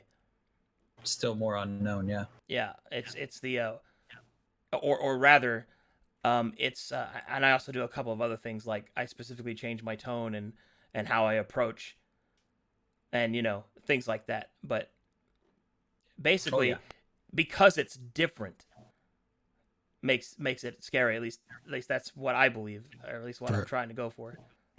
I think what you do exceptionally well is you make every encounter a question, and not a question of if we can kill it, but the infection mechanic, I think, is a big player in the horror for all of the Heart of Tyr stuff so far. Yeah. The infection puts the fear in me for sure. Because it's the thing that results in the most real consequence. Yeah. Yeah. And for us, that's, if that happens and we lose our character, that's a year's progress lost, and that is stressful. Well, that goes to why the fear of death in D&D is like actual fear of death, in my opinion, because it's about time loss. Or in the case of D&D, the sentimental attachment to your character is very big compared to like a video game character. See, I don't know if I'm just weird or crazy or what, but I've never had that attachment to my D&D characters, because you can always make another one. The thing that gets me is what would happen if we fail for the rest of the world. Right. There's a lot riding on our campaign. Yeah. I gotta say, I guess going back to zombies though, is the only time in Resident Evil once when I first played Director's Cut back on old PlayStation, the part that really got me going, or at least got me afraid of zombies, is after you read the Keeper's Diary. Oh yeah. It's not the jump scare. Oh, the transformation where he's riding in the zombie. That's the part that fucked me up. And then reading about turned inside out gorillas and stuff like that, and I was like, Jesus, this virus is absolutely terrible. My favorite one, I can't remember where it is, but there's a book you read where somebody's like keeping track. It's like, oh, I got bit. I don't feel so good, and it's like, meat, and it just kind of like drags off the page or whatever. Yeah, that's a good one. That's always Itchy a good one. Tasty. That's it. Itchy That's what Tasty. he's talking about. Yeah, that's the Keeper's Diary. Yeah, Itchy Tasty. Yeah, that's what I'm talking about as well. Yeah, Itchy Tasty. But after that note, yeah, the zombies became so much more like eerie to me. Yeah, because they had like suffering attached to them. I honestly think that horror also has to deal with like how much suffering is attached to an action. Like, because in a game where you're helpless, the suffering is you have to go through that whole thing again and you can't make a mistake, or you'll have to slow down your progress. Like that, I think that's why stealth games are naturally more. That's why any game where you can stealth has a horror element to it, because the horror is you'll get spotted. Yeah. So it's kind of like that. I don't know. Horror is just a hard genre to actually make happen, I think. I think personally it might be the hardest one to create, because it's like you have to hit so many right notes. Yeah. Yeah. The setup is the most important part. And you're fighting against yourself too, because the worse the player is in the game, the less scary it becomes for them. Which is oddly, God, that's really odd. Sense. That's really odd when I think about it. So the optimal way to play a horror game would be that you, the player, would have to be of sufficient skill to survive the encounter barely. I mean, yeah, like think about horror films. All the people that survive typically do so by the skin of their teeth. Yeah. Yeah, it would not be a horror movie if, Ghostface shows up and you just shoot him in the face. It's like, oh, all right. But that's the twist and Scream. There's two Ghostface. Oh, shit. And one of them's Shaggy. Dude, you played Amnesia Rebirth, right? Yeah, you did. I was watching you. Yeah, I'm through. Yeah. It's not scary anymore, is it? Nope. Yeah. There's only one spot that I really liked, and that was during the fort. Yeah, even then though, like I know all of Frictional's cues. Like as soon as I picked up the saltpeter or whatever, I was like, all right, 10 seconds, 9, 8, and right at the end, there he was. Like I was so boring to watch play that game because I knew every single thing that was gonna happen. It's just like, which is the kind of strange thing for me, is because when you and I we got deep into the Dark Descent and we made our mods and everything, I figured I'd be desensitized, but then I went back and played old Penumbra Overture and stuff like that, and that was still scary. And it was still scary. Yeah, I guess maybe it was the inclusion of like actual combat in the game and stuff like that. But still, it still freaked me out quite a bit. I don't know if it was just a different monster, or I don't know. Maybe the atmosphere. I think the atmosphere of that game was better, I think. Yeah. Also, the talking protagonist kind of killed it a lot too. I don't know. Same. I don't know why that it didn't put me in the shoes better. When I was just Daniel and I was making gasps and stuff like that. That's when it really got me. Yeah, man, the silent protagonist versus the spoken one is a age-old discussion that I love having, because I personally believe that it is more reliable and better to have a silent protagonist, because every time you make a voice protagonist, you gamble that that he's not like that people don't like. You can't connect with it. Yeah, exactly. Yeah. And while that being said, though, a voiced protagonist can be amongst the absolute best character though. Like if you nail it, so it's like the level of success that you can have is more with a voiced character, but it is more reliable in the medium to have a silent one. Like Yeah, Leon that's true. Kennedy, for example, in fucking Resident Evil 4, was just fucking cool. He's like, I got a fucking knife, yeah, fuck, I'm gonna save the president's daughter, you know. And then you beat the merchant guy's like, what are you buying? What are you selling? You know, Same voice actor, by the way. yeah. So you know, bam. So And now I can only think about Leon when he calls that marionette guy bro. what are No you? thanks, bro. No thanks, bro. But yeah, horror's hard. Horror's really hard. Absolutely. Anything else you got, Snake? I have a couple more, but I'll save Go them ahead. because I spent a bunch of time already. Oh, all right then. This is Scotty Jun. I get a couple of basically philosophical prompts. They could be Ooh. answered very quickly or very 10 hours. So I just have a couple just to account for it. First one, I was thinking of back when I got an endoscopy like 5 years ago and I had anesthesia for the first time. And so, you know, like I went there and needle went in and then I just woke up at home. And the whole thing I was thinking of is if you cannot remember something happened, did it actually happen? Ah, That shit scares me. Freudinger's experience. Let us Oh, is discuss. that what it is? No, I just said that to sound Oh. cool. I don't fucking know. If a tree falls in a forest, sort of thing. Yes, but Oh. let's go ahead and do this. So that depends on whether or not you think object permanence matters, because, you know, it does, but does it? It's kind of like if you are asleep, does time actually pass for you? Well, of course, time actually passes, but your perspective of time doesn't pass. So therefore, does it matter? Because when you fall asleep and you wake up, you teleport to the next day. It's Yep. instantaneous. So, therefore, one can stipulate that, did that actually happen? Did you actually sleep? Did that happen? And then that bases off of, do you think that consciousness depicts reality? And is it the only depiction of reality? And, you know, that's when we start getting into weird shit. But, in my opinion, if a tree falls down in the woods and nobody's around, does it make a sound? Of course it does. Because it fell in the fucking woods. But, Right. does it matter? No, because nobody heard it, so nobody knows that it happened. So there you go. And then we enter the whole philosophical outlook of, does something that you do not know existing Well, matter to you? Answer this question. How do you know a thing happens? Sensory input. And you have no sensory input if you are unconscious or asleep or something like that. So then doesn't that mean that didn't happen? Well, that depends on consequence, doesn't it? It does. That's the interesting part. Because consequence depicts sensory input. So by your example, for you to not have anything happen to you, you would have had to not have been given any sensory input that it happened at all. But because you knew that you went into a surgery, you knew that it happened to you. So it did happen to you. So the only time in which your philosophical example would actually be true is if you woke up in the morning after going to sleep tonight and you went about your day as normal, even though actually you and I got drunk, we flew to Disney World and we beat the shit out of Mickey Mouse. But you see, none of that matters because you have no sensory input that it happened. Right. So, yeah. so Like the that's whole... that's the beauty of it.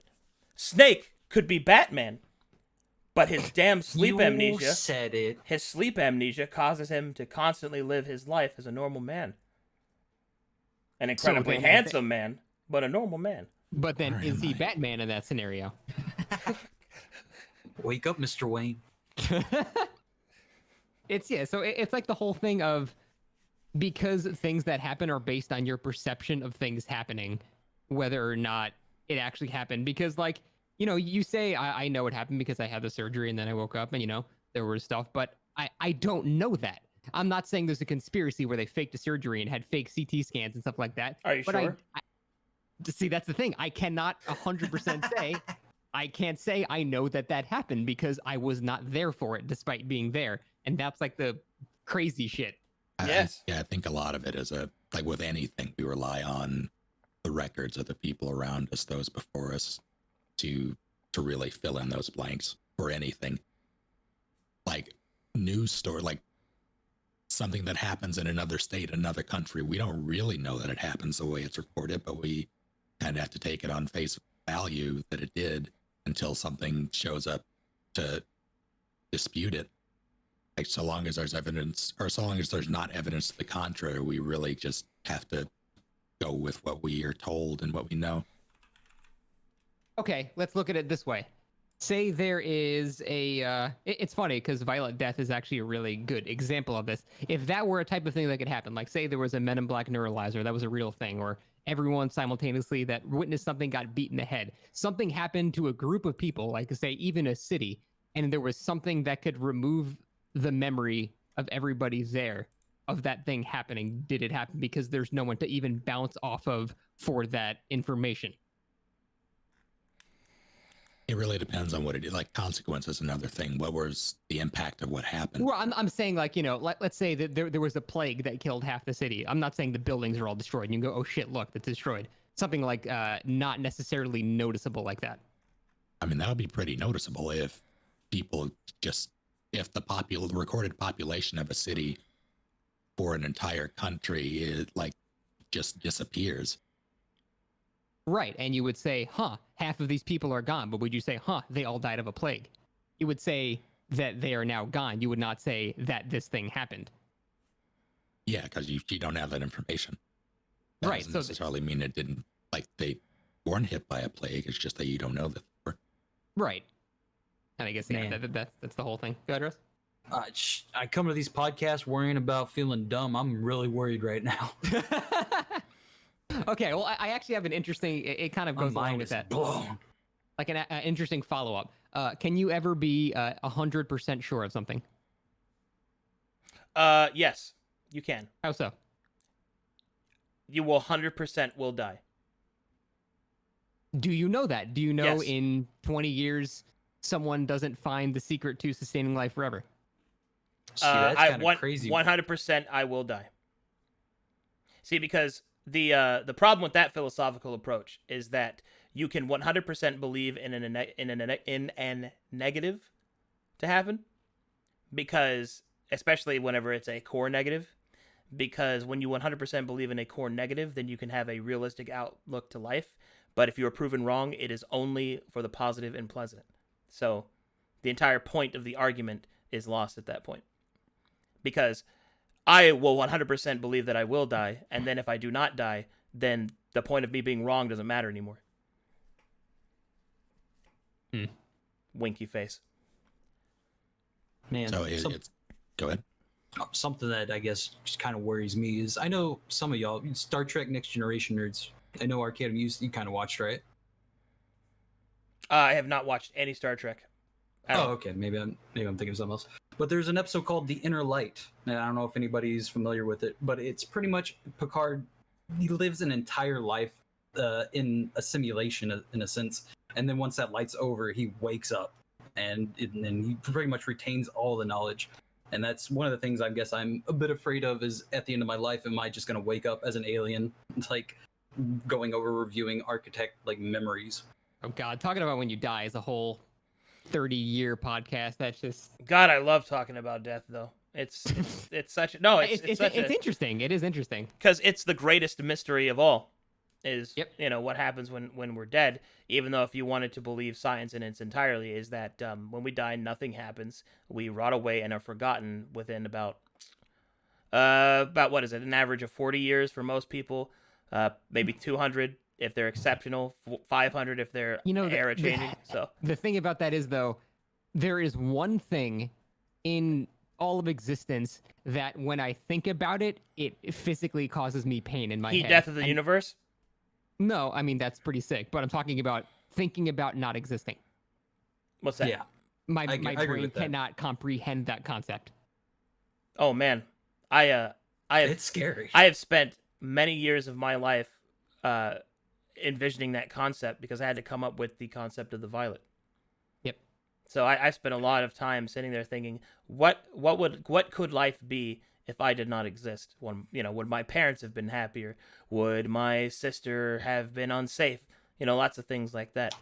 And where most people approach it when they get to this dreadful point, I kind of approach it, I guess, more in like, this is where D&D kind of adheres me to these kind of things, as more of like a game aspect. Like, I try to dungeon master my own life, and it's really helped me look at things like hard, terrible things, with a bit more strength, I think. And furthermore, like you said, is there anything else that you can 100% believe will happen? There is a second one, and that is you will suffer. No, I'm serious. Like, that is the answer to that question. 100% you will die. 100% you will suffer. How can you say that? How do you know? Because I know. Because once again, we come back to the wager of 100% I will suffer, and if I'm wrong, then I don't care. But does that make it untrue if you don't care?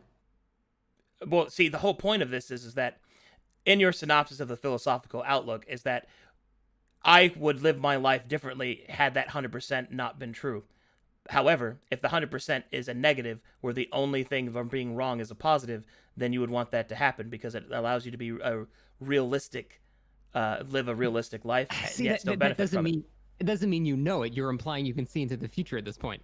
I'm implying that that the future is irrelevant, is actually what I'm implying. But that doesn't necessarily mean you're correct. It just means you would not care about it. And yet, I am correct enough as to where it matters until it does not matter anymore. And then the fact of being incorrect no longer matters. But that's not the argument I'm making. Whether or not it matters is not the argument. It's that, can you actually... Yeah, you said can you, and I can. I guess it is subjective because it's, Yeah. Can you be sure of something? 100% Yeah, sure that's of what something? you actually asked me, and I said, yes, I can. And you said, but how? And I said, because I am. It's called faith. What about if I restructure the question? Can you be 100% correct about something? Oh, absolutely not. Anybody who has any sort of belief in science at all will always know that you must always be skeptical of everything. And then that I agree then. Okay, Yeah, fair enough. that is a different question than do I believe, because yeah. I think that's not a fair question because of course you can be correct objectively. You can be correct about something. It's just subjectively you won't be 100% sure that you're correct. That's a different thing. Yeah, I mean, like the whole example I was thinking of is like, if you. I suppose that would have been a better way to phrase it. What Snake said, yeah, but yeah, I know what you meant though. If I show you a red block and you say, "Oh, that block is red," are you sure that block is red? Well, yeah, it's right in front of me. It's red. But what if we perceive colors differently or something like that? It's like that kind of thing where it boils down to base perception again, and it kind of tied into the first part. Yeah, like one of my favorite. Man, oh geez, like oh god, there's so many philosophers that I like. See, I spend a lot of time in philosophy because that's so much of D&D is philosophy. Like, yep. So much of it is, which is why whenever people ask me, can you 100% know, like, believe in something, it's like, man, that's what faith is. We have faith every day. And I don't mean like religious faith. I mean like, you have faith that when you go outside, you are not going to die. You live in that state to be healthy because you have to. Now, that doesn't mean that you won't defend yourself. That does not mean you do not expect death to happen, or that it could happen, excuse me. But rather, you live your life each day with the presumption that you will live. Because that is what gives you hope that you will. Yeah. Basically that kind of thing. And you also have faith in the laws of the universe that we have depicted for ourselves, like gravity. You believe that if you jump, you will fall back to the earth. Whereas there are some instances where that is not true. Yet you believe that it is, and therefore you live your life. So that's one of my favorite philosophical conundrums. But my absolute favorite one, since we're getting to philosophy, is whether or not altruism exists. That one is my favorite one. God, I love that one. I love that one so much. I have never found an answer where it actually is fully 100% altruistic. Because there's always a little bit of nugget of self-satisfaction. Absolutely. And that's one of my favorite things to talk about people. Because people are like, I believe that exists. Like, do you? Because if it is beneficial to mankind for you to be kind to somebody when you normally wouldn't have to, then by the very definition, even if you yourself did not feel any satisfaction by it, you performing that good deed makes the world a better place, and therefore you are a part of the world, therefore it benefits you. It's the kind of whole thing where even if you like give an anonymous donation, so you don't even like get thanked for it, you still have You know that the you did it. effect. Yeah. Right. Your own Yeah. personal satisfaction. Going back to the, I am of the opinion, just to put it out there, I'm of the opinion that, yeah, there's no such thing. However, with your example, Arcadum, if the action was completely 100% selfless, even though they are, like, if it benefits mankind, how do they know that? It goes What back if to they that. don't know that? Well, that goes back to that faith thing, doesn't it? Maybe, like it could. There's no guarantee that they're doing it to benefit all of mankind. Maybe they're doing it in their brain to benefit one person who isn't them. Right. There's no guarantee that they're doing, like, go ahead. Well, right, but that one person is someone that they care about. That's still altruistic Maybe. in some way. I mean, what do you mean maybe? Like, okay, so by this, so would you take a bullet for a stranger then? Is that the argument you're making? Is the stranger's dilemma or the Good Samaritan dilemma? Kind of. Yeah. Like, it doesn't have to be that extreme. Well, I mean, it should be, because if we're talking about philosophy, it should always be as extreme as possible in order to get to the crux of it. Because by that regard, convenience. See, I don't like to talk about philosophy with the subset of convenience, because convenience befuddles everything, in my opinion. It doesn't even have to be convenience, but Yeah. I am not at all of the opinion that it should be an extreme, because there's so many different, it's such a spectrum. Okay, that's fair. That's fair. Let's dance in the spectrum then. Give me a situation. I don't know, you pay it forward, and somehow this person does, like, it, they benefit from it, or they believe they benefit from it, not at all, and it's as far as they are concerned, a selfless act. All right, let me. Okay, now that we've established that, let me ask you this: if I give you 10 subs to your stream, Snake, am I being altruistic? I don't think so. Why? Well, you care about me. Yeah. And I assume that at least some part of it makes you feel good. Yeah. I'm also not even, I'm thinking, can you write off gift subs? I don't think you can write off. You cannot. At least I don't know how. You said his name. That's self-promotion right there. It's promo. There are a bunch of different reasons. Like, I'm not saying that it really boils down to whether or not those reasons cannot exist or will not exist in a particular individual, and I don't think they can, but I was going by your example. Let me ask you this. If I donated to you anonymously, does that change things? No. Why? Because you still feel something about it. You feel one way or another about it. So, we're in agreement. Altruism doesn't exist. I agree that it can't, but I was using your example of someone who is completely selfless in that regard. Yeah. Yeah, exactly. So my point is as well is that what makes this such a difficult question to answer is the definition of altruism in its actual definition is an extreme one, and it's a indeterminate extreme. I would believe that the realistic definition of altruism is the fact that I have money that I don't need, and I see that you and Russ and Scott are doing your thing, and I want to support you because I believe you deserve it, and so I do it without prompt and without any gain to be had from it. This goes back to an old adage of you can tell the character of a person, well, the adage is man, but it can apply to anybody, but the adage is you can tell the character of a man by what he does for someone who can do nothing for them. You see? Because the point of the altruism philosophy that most people get hung up on and what makes it fun is dancing around the absolutism of altruism, where in this case, feeling good about doing good should not be the crux of the definition of altruism to me, because that's just that's actually anti-good in my opinion. But the point is to me is that the fact of the matter is that I look at your stream and I throw you subs because I believe you deserve them. And that's it.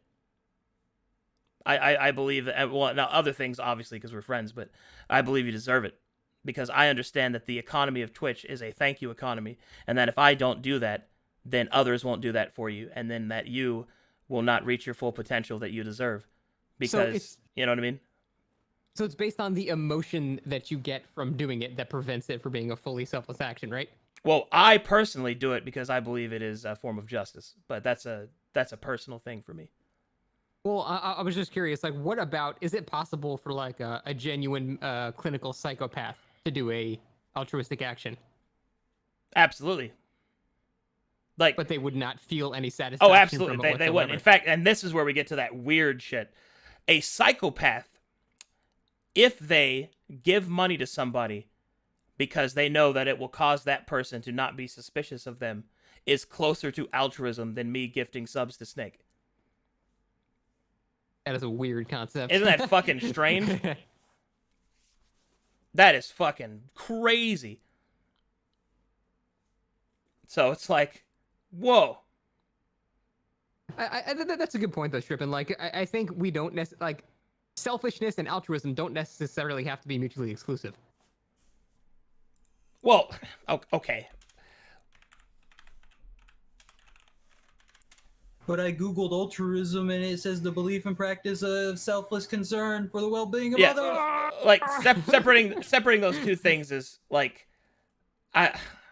do they have to be? No, but in the concourse of the conversation, they aren't separate from each other. I just think it's funny to me that the fucking that the true psychopath, which can feel no empathy for another person, doing a good deed is, I don't know, it's at least the same value as what I did for Snake. You see what I mean? I would say it's more the same value, but just in the opposite direction. Yeah. Like at both, if you start at 0, one goes left, one goes right. Mm-hmm. It's kind of like the conundrum of the tyrant, right? Is that if a tyrannical dictator allows no freedom of thought in his foray, but produces happiness and productivity and basically a better life for everyone involved, is that a good thing? You know? Because that has happened before. That's happened plenty of times. There's been good kings, there's been good emperors, all of them. And good in the case of that, they produced a higher net value of like compassion, prosperity, productivity, and menial happiness across their empires. But they are by no means not a tyrant. Or not an absolute dictator, I should say. The definition of tyrant, I think, has had a lot of different sways. But it's typically negative. Yeah, it's typically negative, though. So it's one of those things that if you are, let me put it to you this way: if you are able to make the world a better place by doing evil, would you? And this is more of the soldier's conundrum, because killing is evil in most cultures. Mm. You know. The tier problem. Oh no, actually, that's it's funny you should mention that. That's the entire crux of that writing, actually, as I wanted players to have to deal with the fact that Tyr is this awful, like, just this terrible individual that has done so much evil. But now that it's finally been revealed, he is the traitor of that iteration. And he did it because he had to. Because it was the only chance the world had. So, or at least in his belief. So, does that, you see what I mean? Can there be, that, stuff like that? What you just said there, at least that was his belief. Yeah. Is, I think, the pivotal part of this whole discussion. Or at least this part of the discussion. Like, yeah, but people in life don't have the omniscience of an audience, though. No, but they still will judge you all the same. And I think that's it's such a hard thing to determine, at least for me, if, say, I would do evil for the sake of good, because evil is not objective. Neither is good. Well, yeah. Those are both depending on. This is why morals and stuff can get really wowie. It's like well, actually, I don't want to use that example because I don't want to make anybody mad. But like, let me put it this way. Well, let me pick one of the isms. Let's say.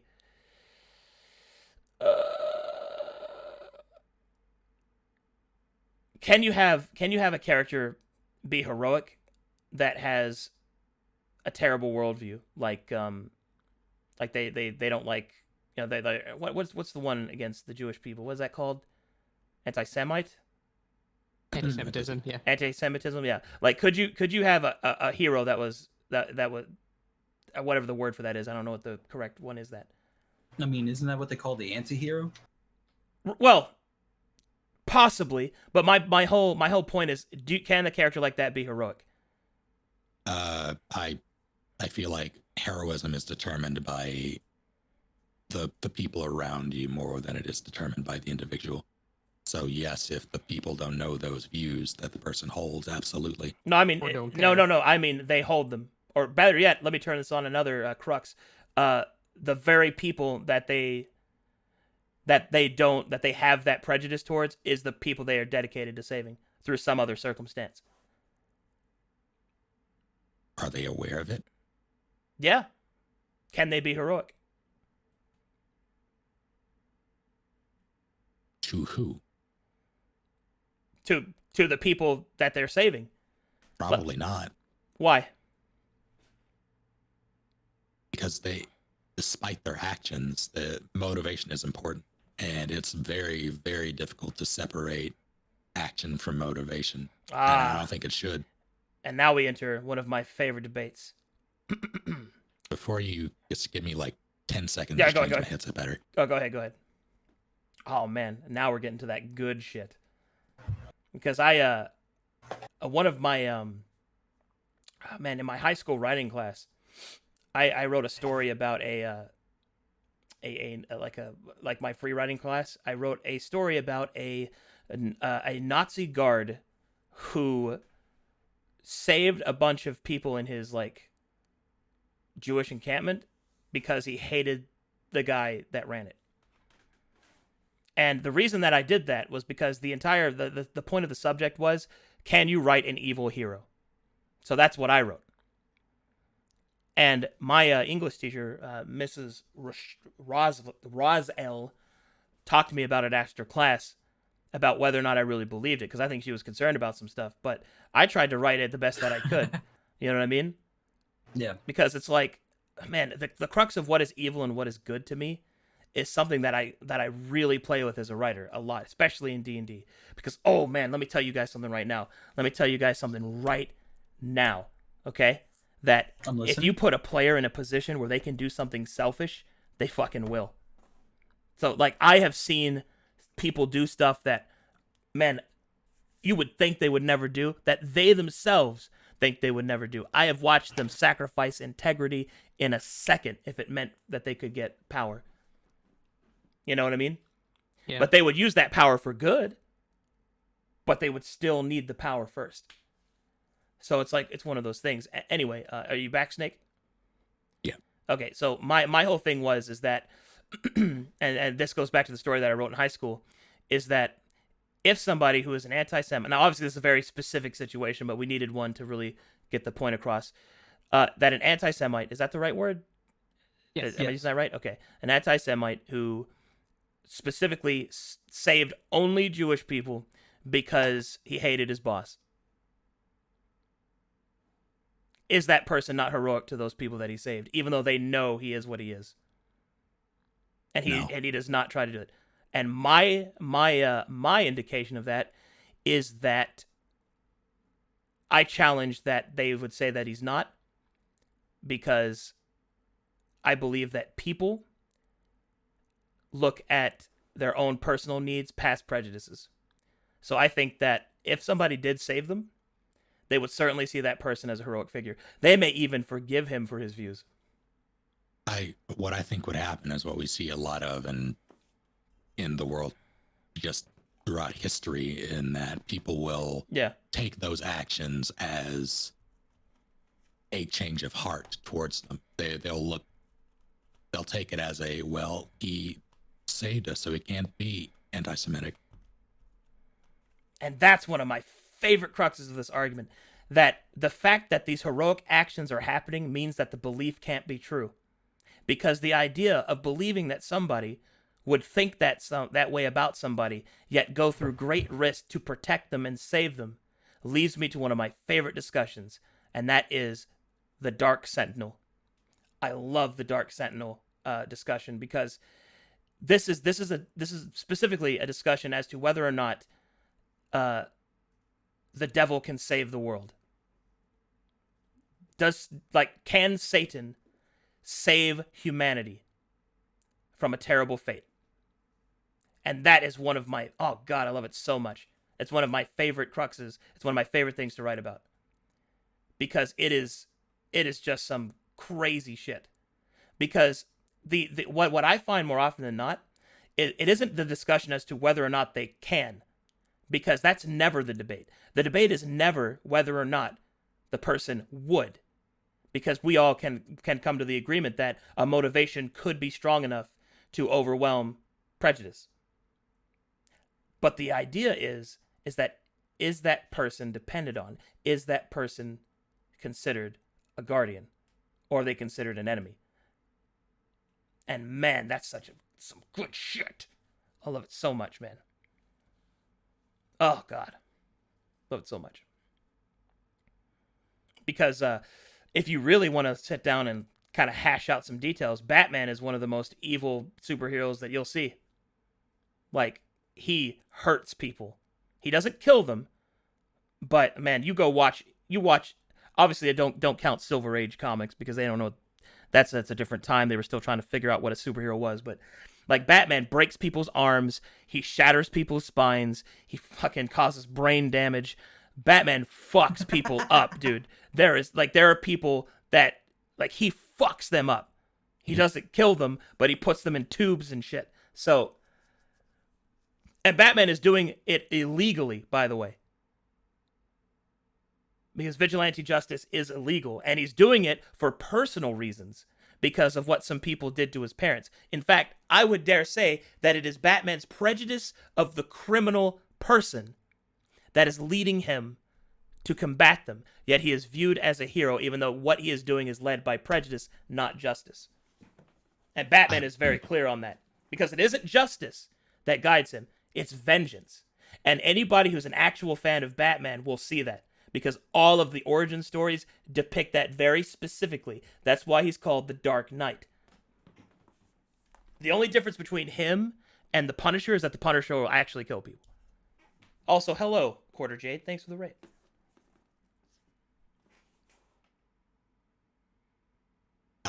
The people see him as a hero because he's not hurting people who aren't criminals, and criminals are bad. He's Yeah. punishing evil. Do you see the line I'm showing you, Snake, where you're dancing? Because whether or not a criminal is bad is depicted by the society's laws.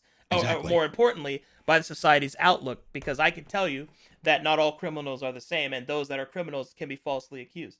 Yeah, it's all about societal perception. That's the whole thing. Yeah, and that's what makes this such a great argument, discussion, because Batman is not a good character in nearly, and not, I don't mean good as in entertaining and like well written. I meant good as in morality wise, because of the shit that he does.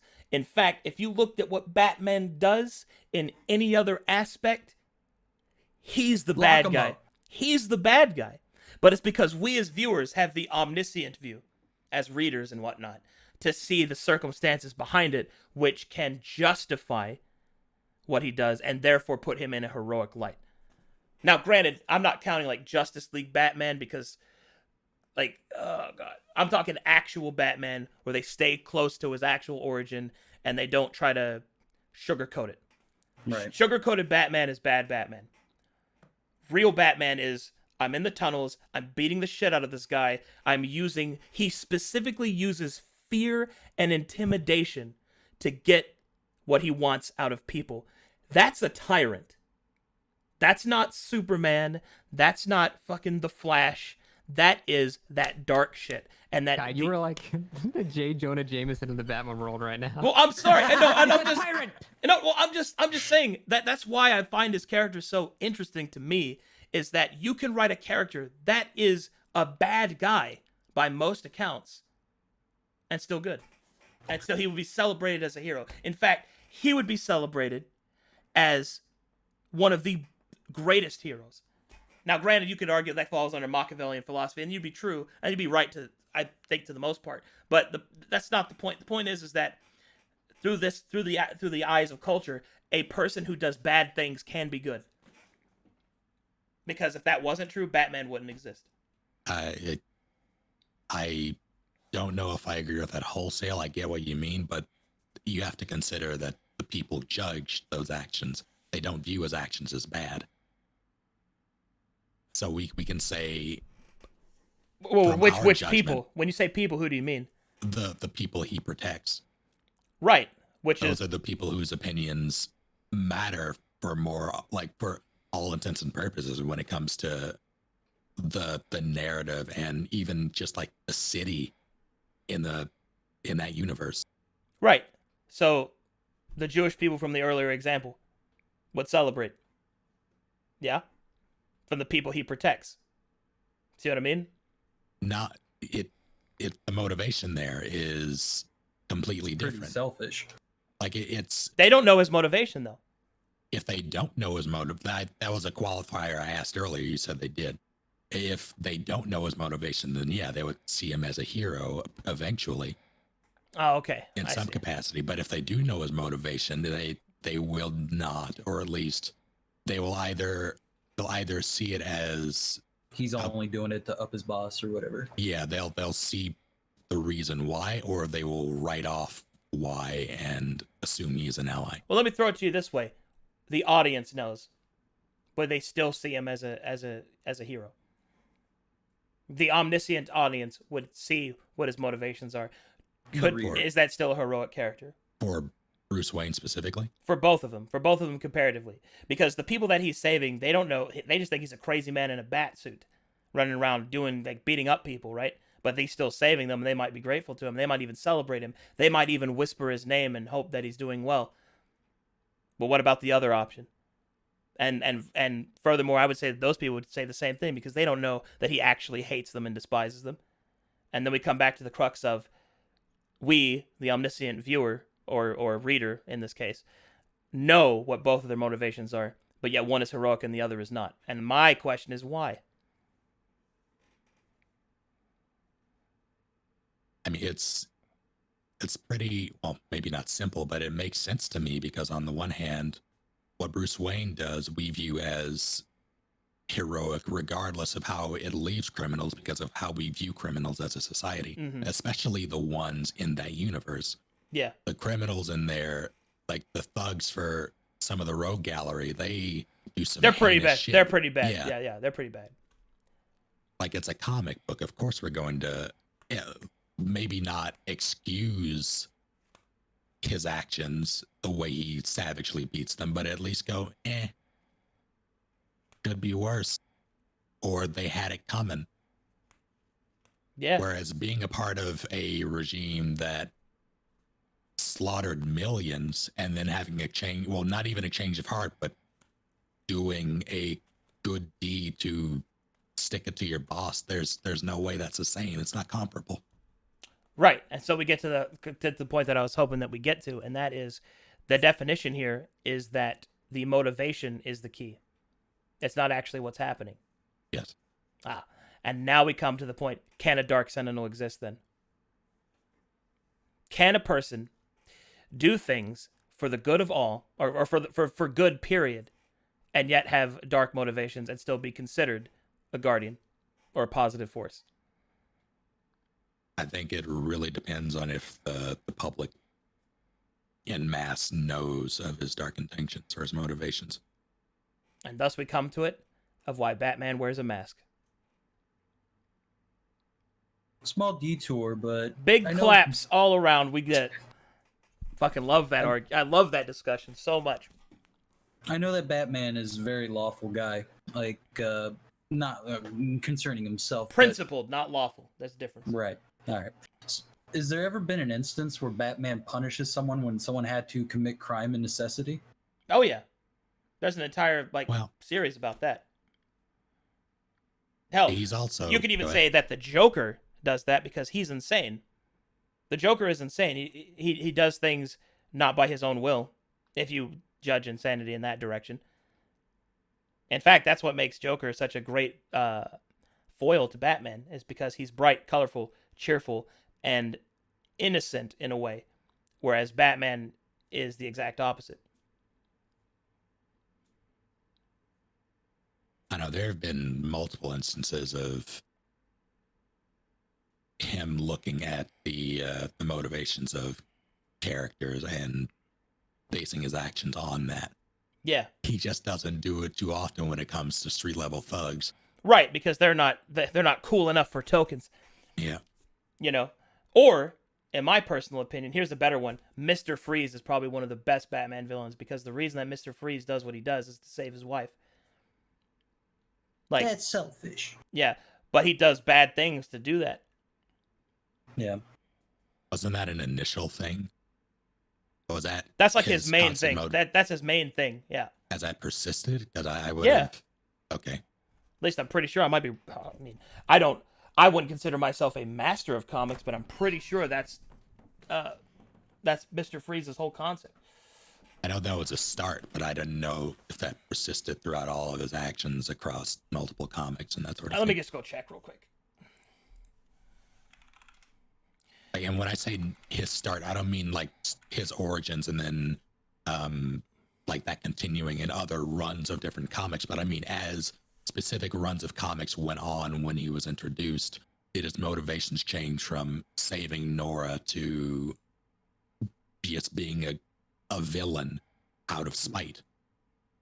Right. Because even though he is trying to save his wife, he's still causing suffering to other people with Oh, his yeah, yeah. actions. Yeah, but he's doing it for a good cause to save another, and this all goes down to, will you commit evil for the greater good, and that goes back to the Dark Sentinel thing. Oh God, I love it so much. Yeah. Yeah. I'm starting to question Ives in my mind. Is it really for the world?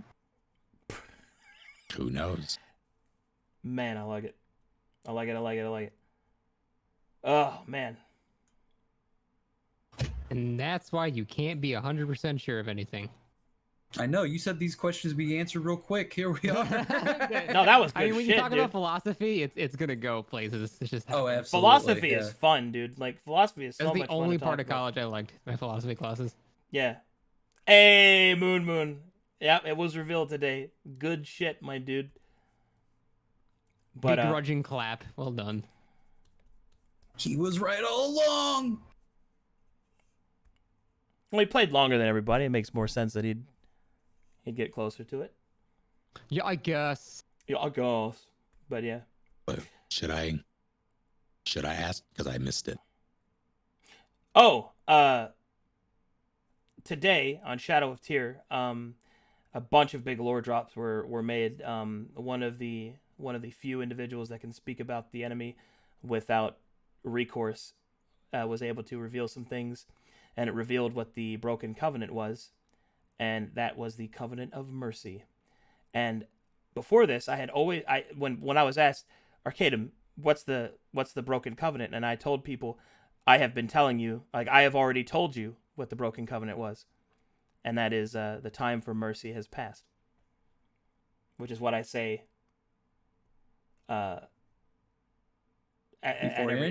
before any combat encounter. I thought it was just a catchphrase. Yep, that's what most people thought. We're But dim. not moon. But not the moon, man. Okay, you can unmute now. Sorry, I didn't think about that. Political assassination. But yeah. Oh, man. shit. Big cool stuff. So let's look and see if there's any questions in the Discord. For those of you Man, that Scott, may or what may was not, even your original topic? I don't fucking remember. Oh yeah, can you be sure of something? Gotcha. oh yeah, sorry, we kind of. No. That, like I said, when you talk about philosophy, it should go into that. Right. And like I said, I like it when we divulge into other stuff. Whew. Man. Remember, guys, that if you want to ask questions to the Night Council or subject them, that you can join the Patreon as a Night Watchman, and then you can go on to the Discord and go to your special channel called Night Council AMA, and you can throw up a question. Right now, I think is one that we already answered, though, and it was about the language barrier. I think we already answered that one. So, You want to just pick something from chat? yeah, sure. Pick something from chat. Quick, make a extremely deep question. Just type it out in chat and at me. Do you eat ass? Yeah. All of it. All right. Who named you? See, we're getting very, very deep questions here. Is a hot dog a sandwich? Oh my god. Christ. No, a hot dog is a taco. Fuck. Oh God, I never thought of it like that. It's gross. Who named me? People that I played Zombie Master with. My parents. Pineapple pizza. Is water wet? Yes. Oh, Jesus. And water is wet because the act of you determining whether or not water is wet means that you become wet. So that means water must be wet. Because the only thing that you define as wet is that which you interact with, which makes you wet. And that's why I was so popular in college with the girls. I'm sorry. No. That was, I didn't go to college. Warm and wet. I had no friends. Warm. Wet. Warm. Water Wet. and water and water. Water and water and water. Moist. Oh, God. Holy shit. Oh, man. Snake Man. saying that, dude. I am going to the VOD that is going on the soundboard. Holy shit. Moist. My God. Oh, shit. Rods or wands? Yes. All right. What is the least used class in my world? Oh, that's easy to answer. I can actually bring up the statistics for that for you. Ooh, let's guess before he Yeah, answers. I wanna it. see if I Yeah, can yeah. guess. See if you can guess. All right, go ahead I and gotta guess. say monk or ranger. My money's on ranger. Well, I no, would- my money's on monk. I don't know. It's I like got to be monk. Monk or Ranger. We're talking about base 5e classes, right? Well, with in my game, so using Verum stuff. Well, I mean, can I say Weaver then? Because No. Okay, base high. Yes, okay, base 5e classes in that case. Yeah. okay, then I'd say yeah, it's got to be Ranger or Monk. Yeah, I was gonna say Artificer or whatever. I'm gonna go just straight Ranger. All right. The least played class is Barbarian.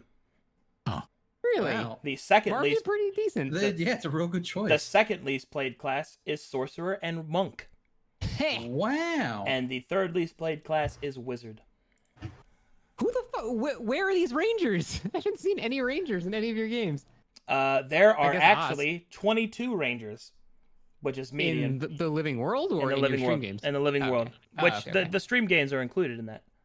Oh, yeah, I mean, that's true. Isn't that still a vast minority though? What? Like 22 out of what? How many hundreds? 200 something, right? Oh well, 22 is actually in the middle. Really? Yep, the highest played Ooh, let's class. guess on this one. Three highest played classes. Fighter? I'm gonna Fighter, Paladin, Fighter, rogue, Druid. probably fighter, rogue, cleric. Isn't that the golden D&D party? The Wombo combo. Oh, Yeah, throwing a wizard in there as well. Yeah, Like wizards. Oh, for the Wizard fourth. too. Yeah, that's right.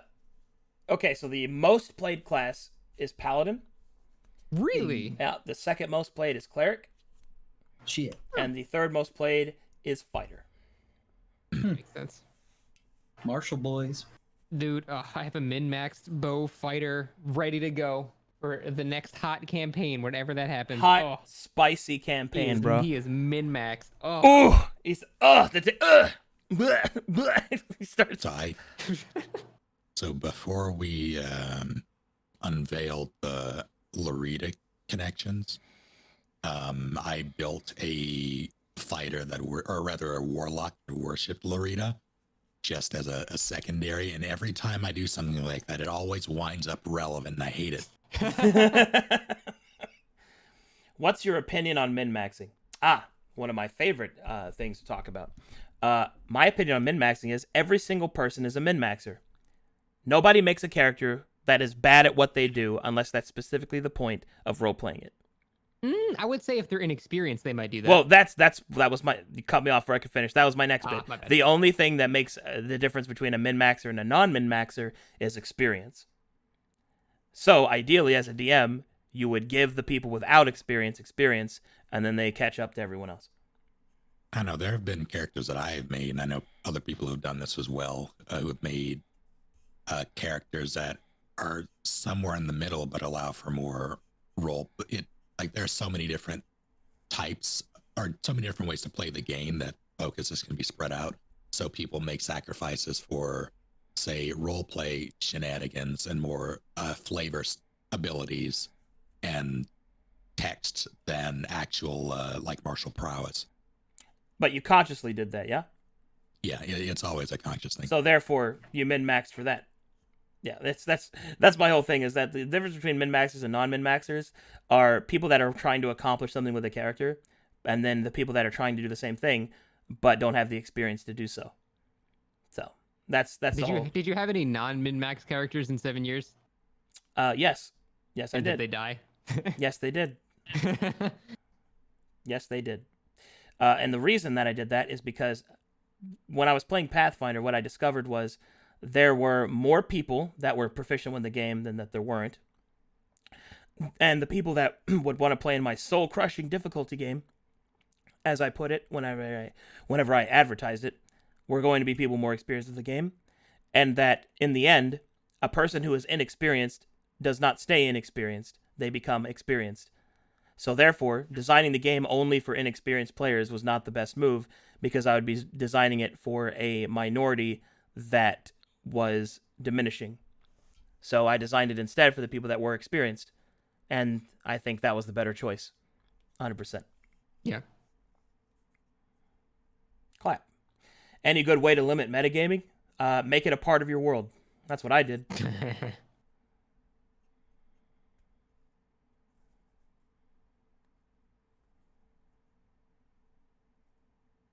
Did you ever have to break up a D&D group because of a conflict? Oh, yeah. Plenty of times. Plenty of times. Do you remember the first PC that died in your campaign? In my game? Which game? 7 years or like any game I played ever? I think they meant like your first ever. My first ever game that I ran, the first character that ever died to a snake. Just a snake bite. Was this like normal D&D where poison just murders you? Yep. Oof. Died to a snake bite. Yep, and that's when I met Snake. Hey, what's up? They just started eating him. It was crazy. Consuming the flesh of the weak. When we met, we had ramen, but I wasn't eating the ramen. Yeah, it was like a lady there with you, I think. And then it was me, Baru, Alex, Joe, Russ, you, and some girl, I think. I can't remember her name. Zeppelin. Yeah. I don't know her name. But yeah, we were sitting around. Yeah. That was like the first time you had ramen in a shop too, because I remember you looked over and you're like, this is so good. When balancing a competitive game, should the devs listen to the top tier players, minority, or the common? Oh, we player talked about this. We actually did an entire discussion on that topic. Go back and watch more of the Night Council to find out more. Wow. Go back. Has there ever been one group died at the very first session? Yep. That happened 38 times in 7 years and 7 days. I'm so excited for seeing what that first encounter is. Don't you intentionally buff your PCs Mm-hmm. for 7 years? That what, like you double base HP or something? Mm-hmm. Okay. For Pathfinder, at least. Oh, are you going to do that for the final one? Runzu. That doesn't sound fun. Runzu, many times I will see you disagreeing with the hot takes that I have. Understand this one thing. If you punch someone in the face and drag their teeth through the dirt, they will get back up and thank you for it. At least in Thank D&D. you, sir. May I have another, please? Or die. Yep. And they'll come back asking for more. That is literally the reason Dark Souls exists as a game genre. So. Masochists! No, it's a challenge. It's not that they like losing, they like the pain. It's that they want to defeat it, and that their determination outweighs their frustration. At least at first.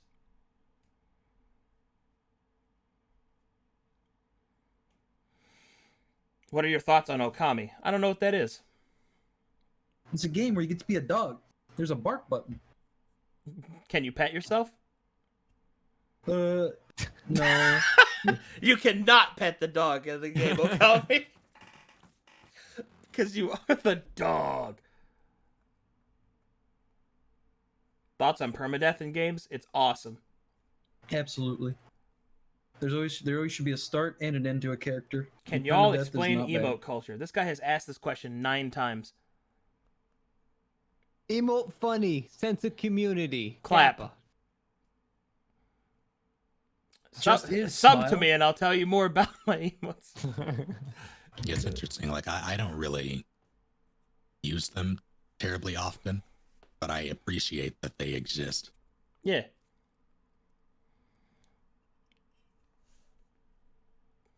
God, I've been trying to make jokes tonight, and I think I've just come off as an asshole, so I'm sorry for that, everybody. I'm also very tired. I'm also very, very tired. Oh, dude, yeah, you've been up for a while. I gotta make some food for the lady too. So Yeah, Wanna yeah. call it? Yeah, we'll call it here. We'll call it here. All right. Hey, thanks for watching the Night Council. Thanks for hanging out with me. I've been streaming 14 hours now. Pretty sick. Once again, big shout out to Snake, Russ Money, and Scotty Junjuns. Fantastic, fantastic individuals. Please go follow their channels, which there should be commands in chat for that. Please support them. They're fantastic. And thank you for coming to this episode of the Night Council. If you would like to offer your own questions for us to go over, and also in the future be able to vote on guests, wow, then please join the Patreon as a Night Watchman, which there should be commands for that. Hold on, there's apparently fan art. I still don't get it. It's happening. Big fan art energy. I'm fanning. I'm arting. I'm feeling good. All right.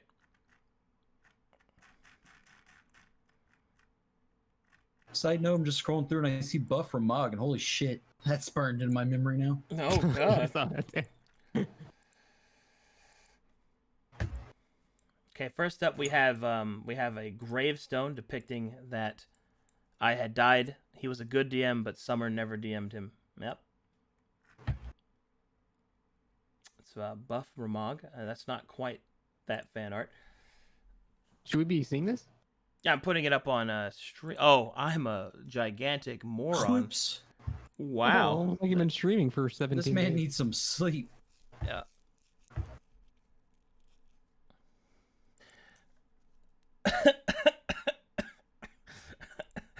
This one is the people in artist voice chat were talking about how I could have a ceiling stream and I would still get subs. What up? It's your boy Skinny Penis with another stream. Hope you guys like this one. Night night. I love that comic version of you. Yeah, I do too. It's really cool. It makes me look like old but also small. Yeah. Trick or treat. Hey. Look at those boys. Chili. Nice.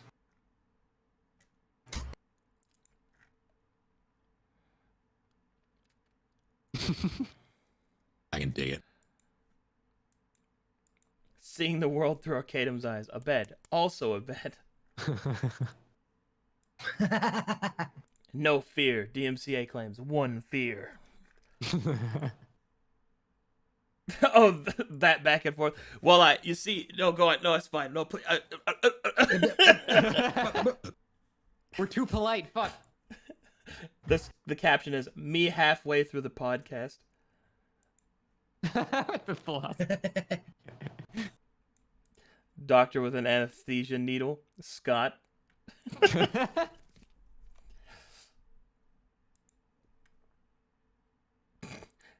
Beat the capitalism mouse. Be free. Holy shit. What is happening? That's what you get, Mickey. This was from the game earlier. Oh, was that the sexy form of the dragon? Yeah. Yeah, it's really good. How much ass do you eat? All of it. Oh my god. Thank you. Fan art all around. Clap, clap, clap, clap, clap, clap, clap, clap, clap, clap. Amazing. Very nice. Now, Very before nice. I eat this ass, how many calories we talking? How many? Hey, how All many right. calories is this ass that I'm about to? Is there glutes? Gluten-free There's ass. glutes. All right. Oh my god. Good job, everybody. That one just wrote itself. Maximus glutamus. Oh god. All right. I'm going to sleep. Thanks for Yeah, I hanging gotta out go. in the night council. You guys are the best. Good we'll night, see you guys everybody. next time. Later, everybody. Love you guys.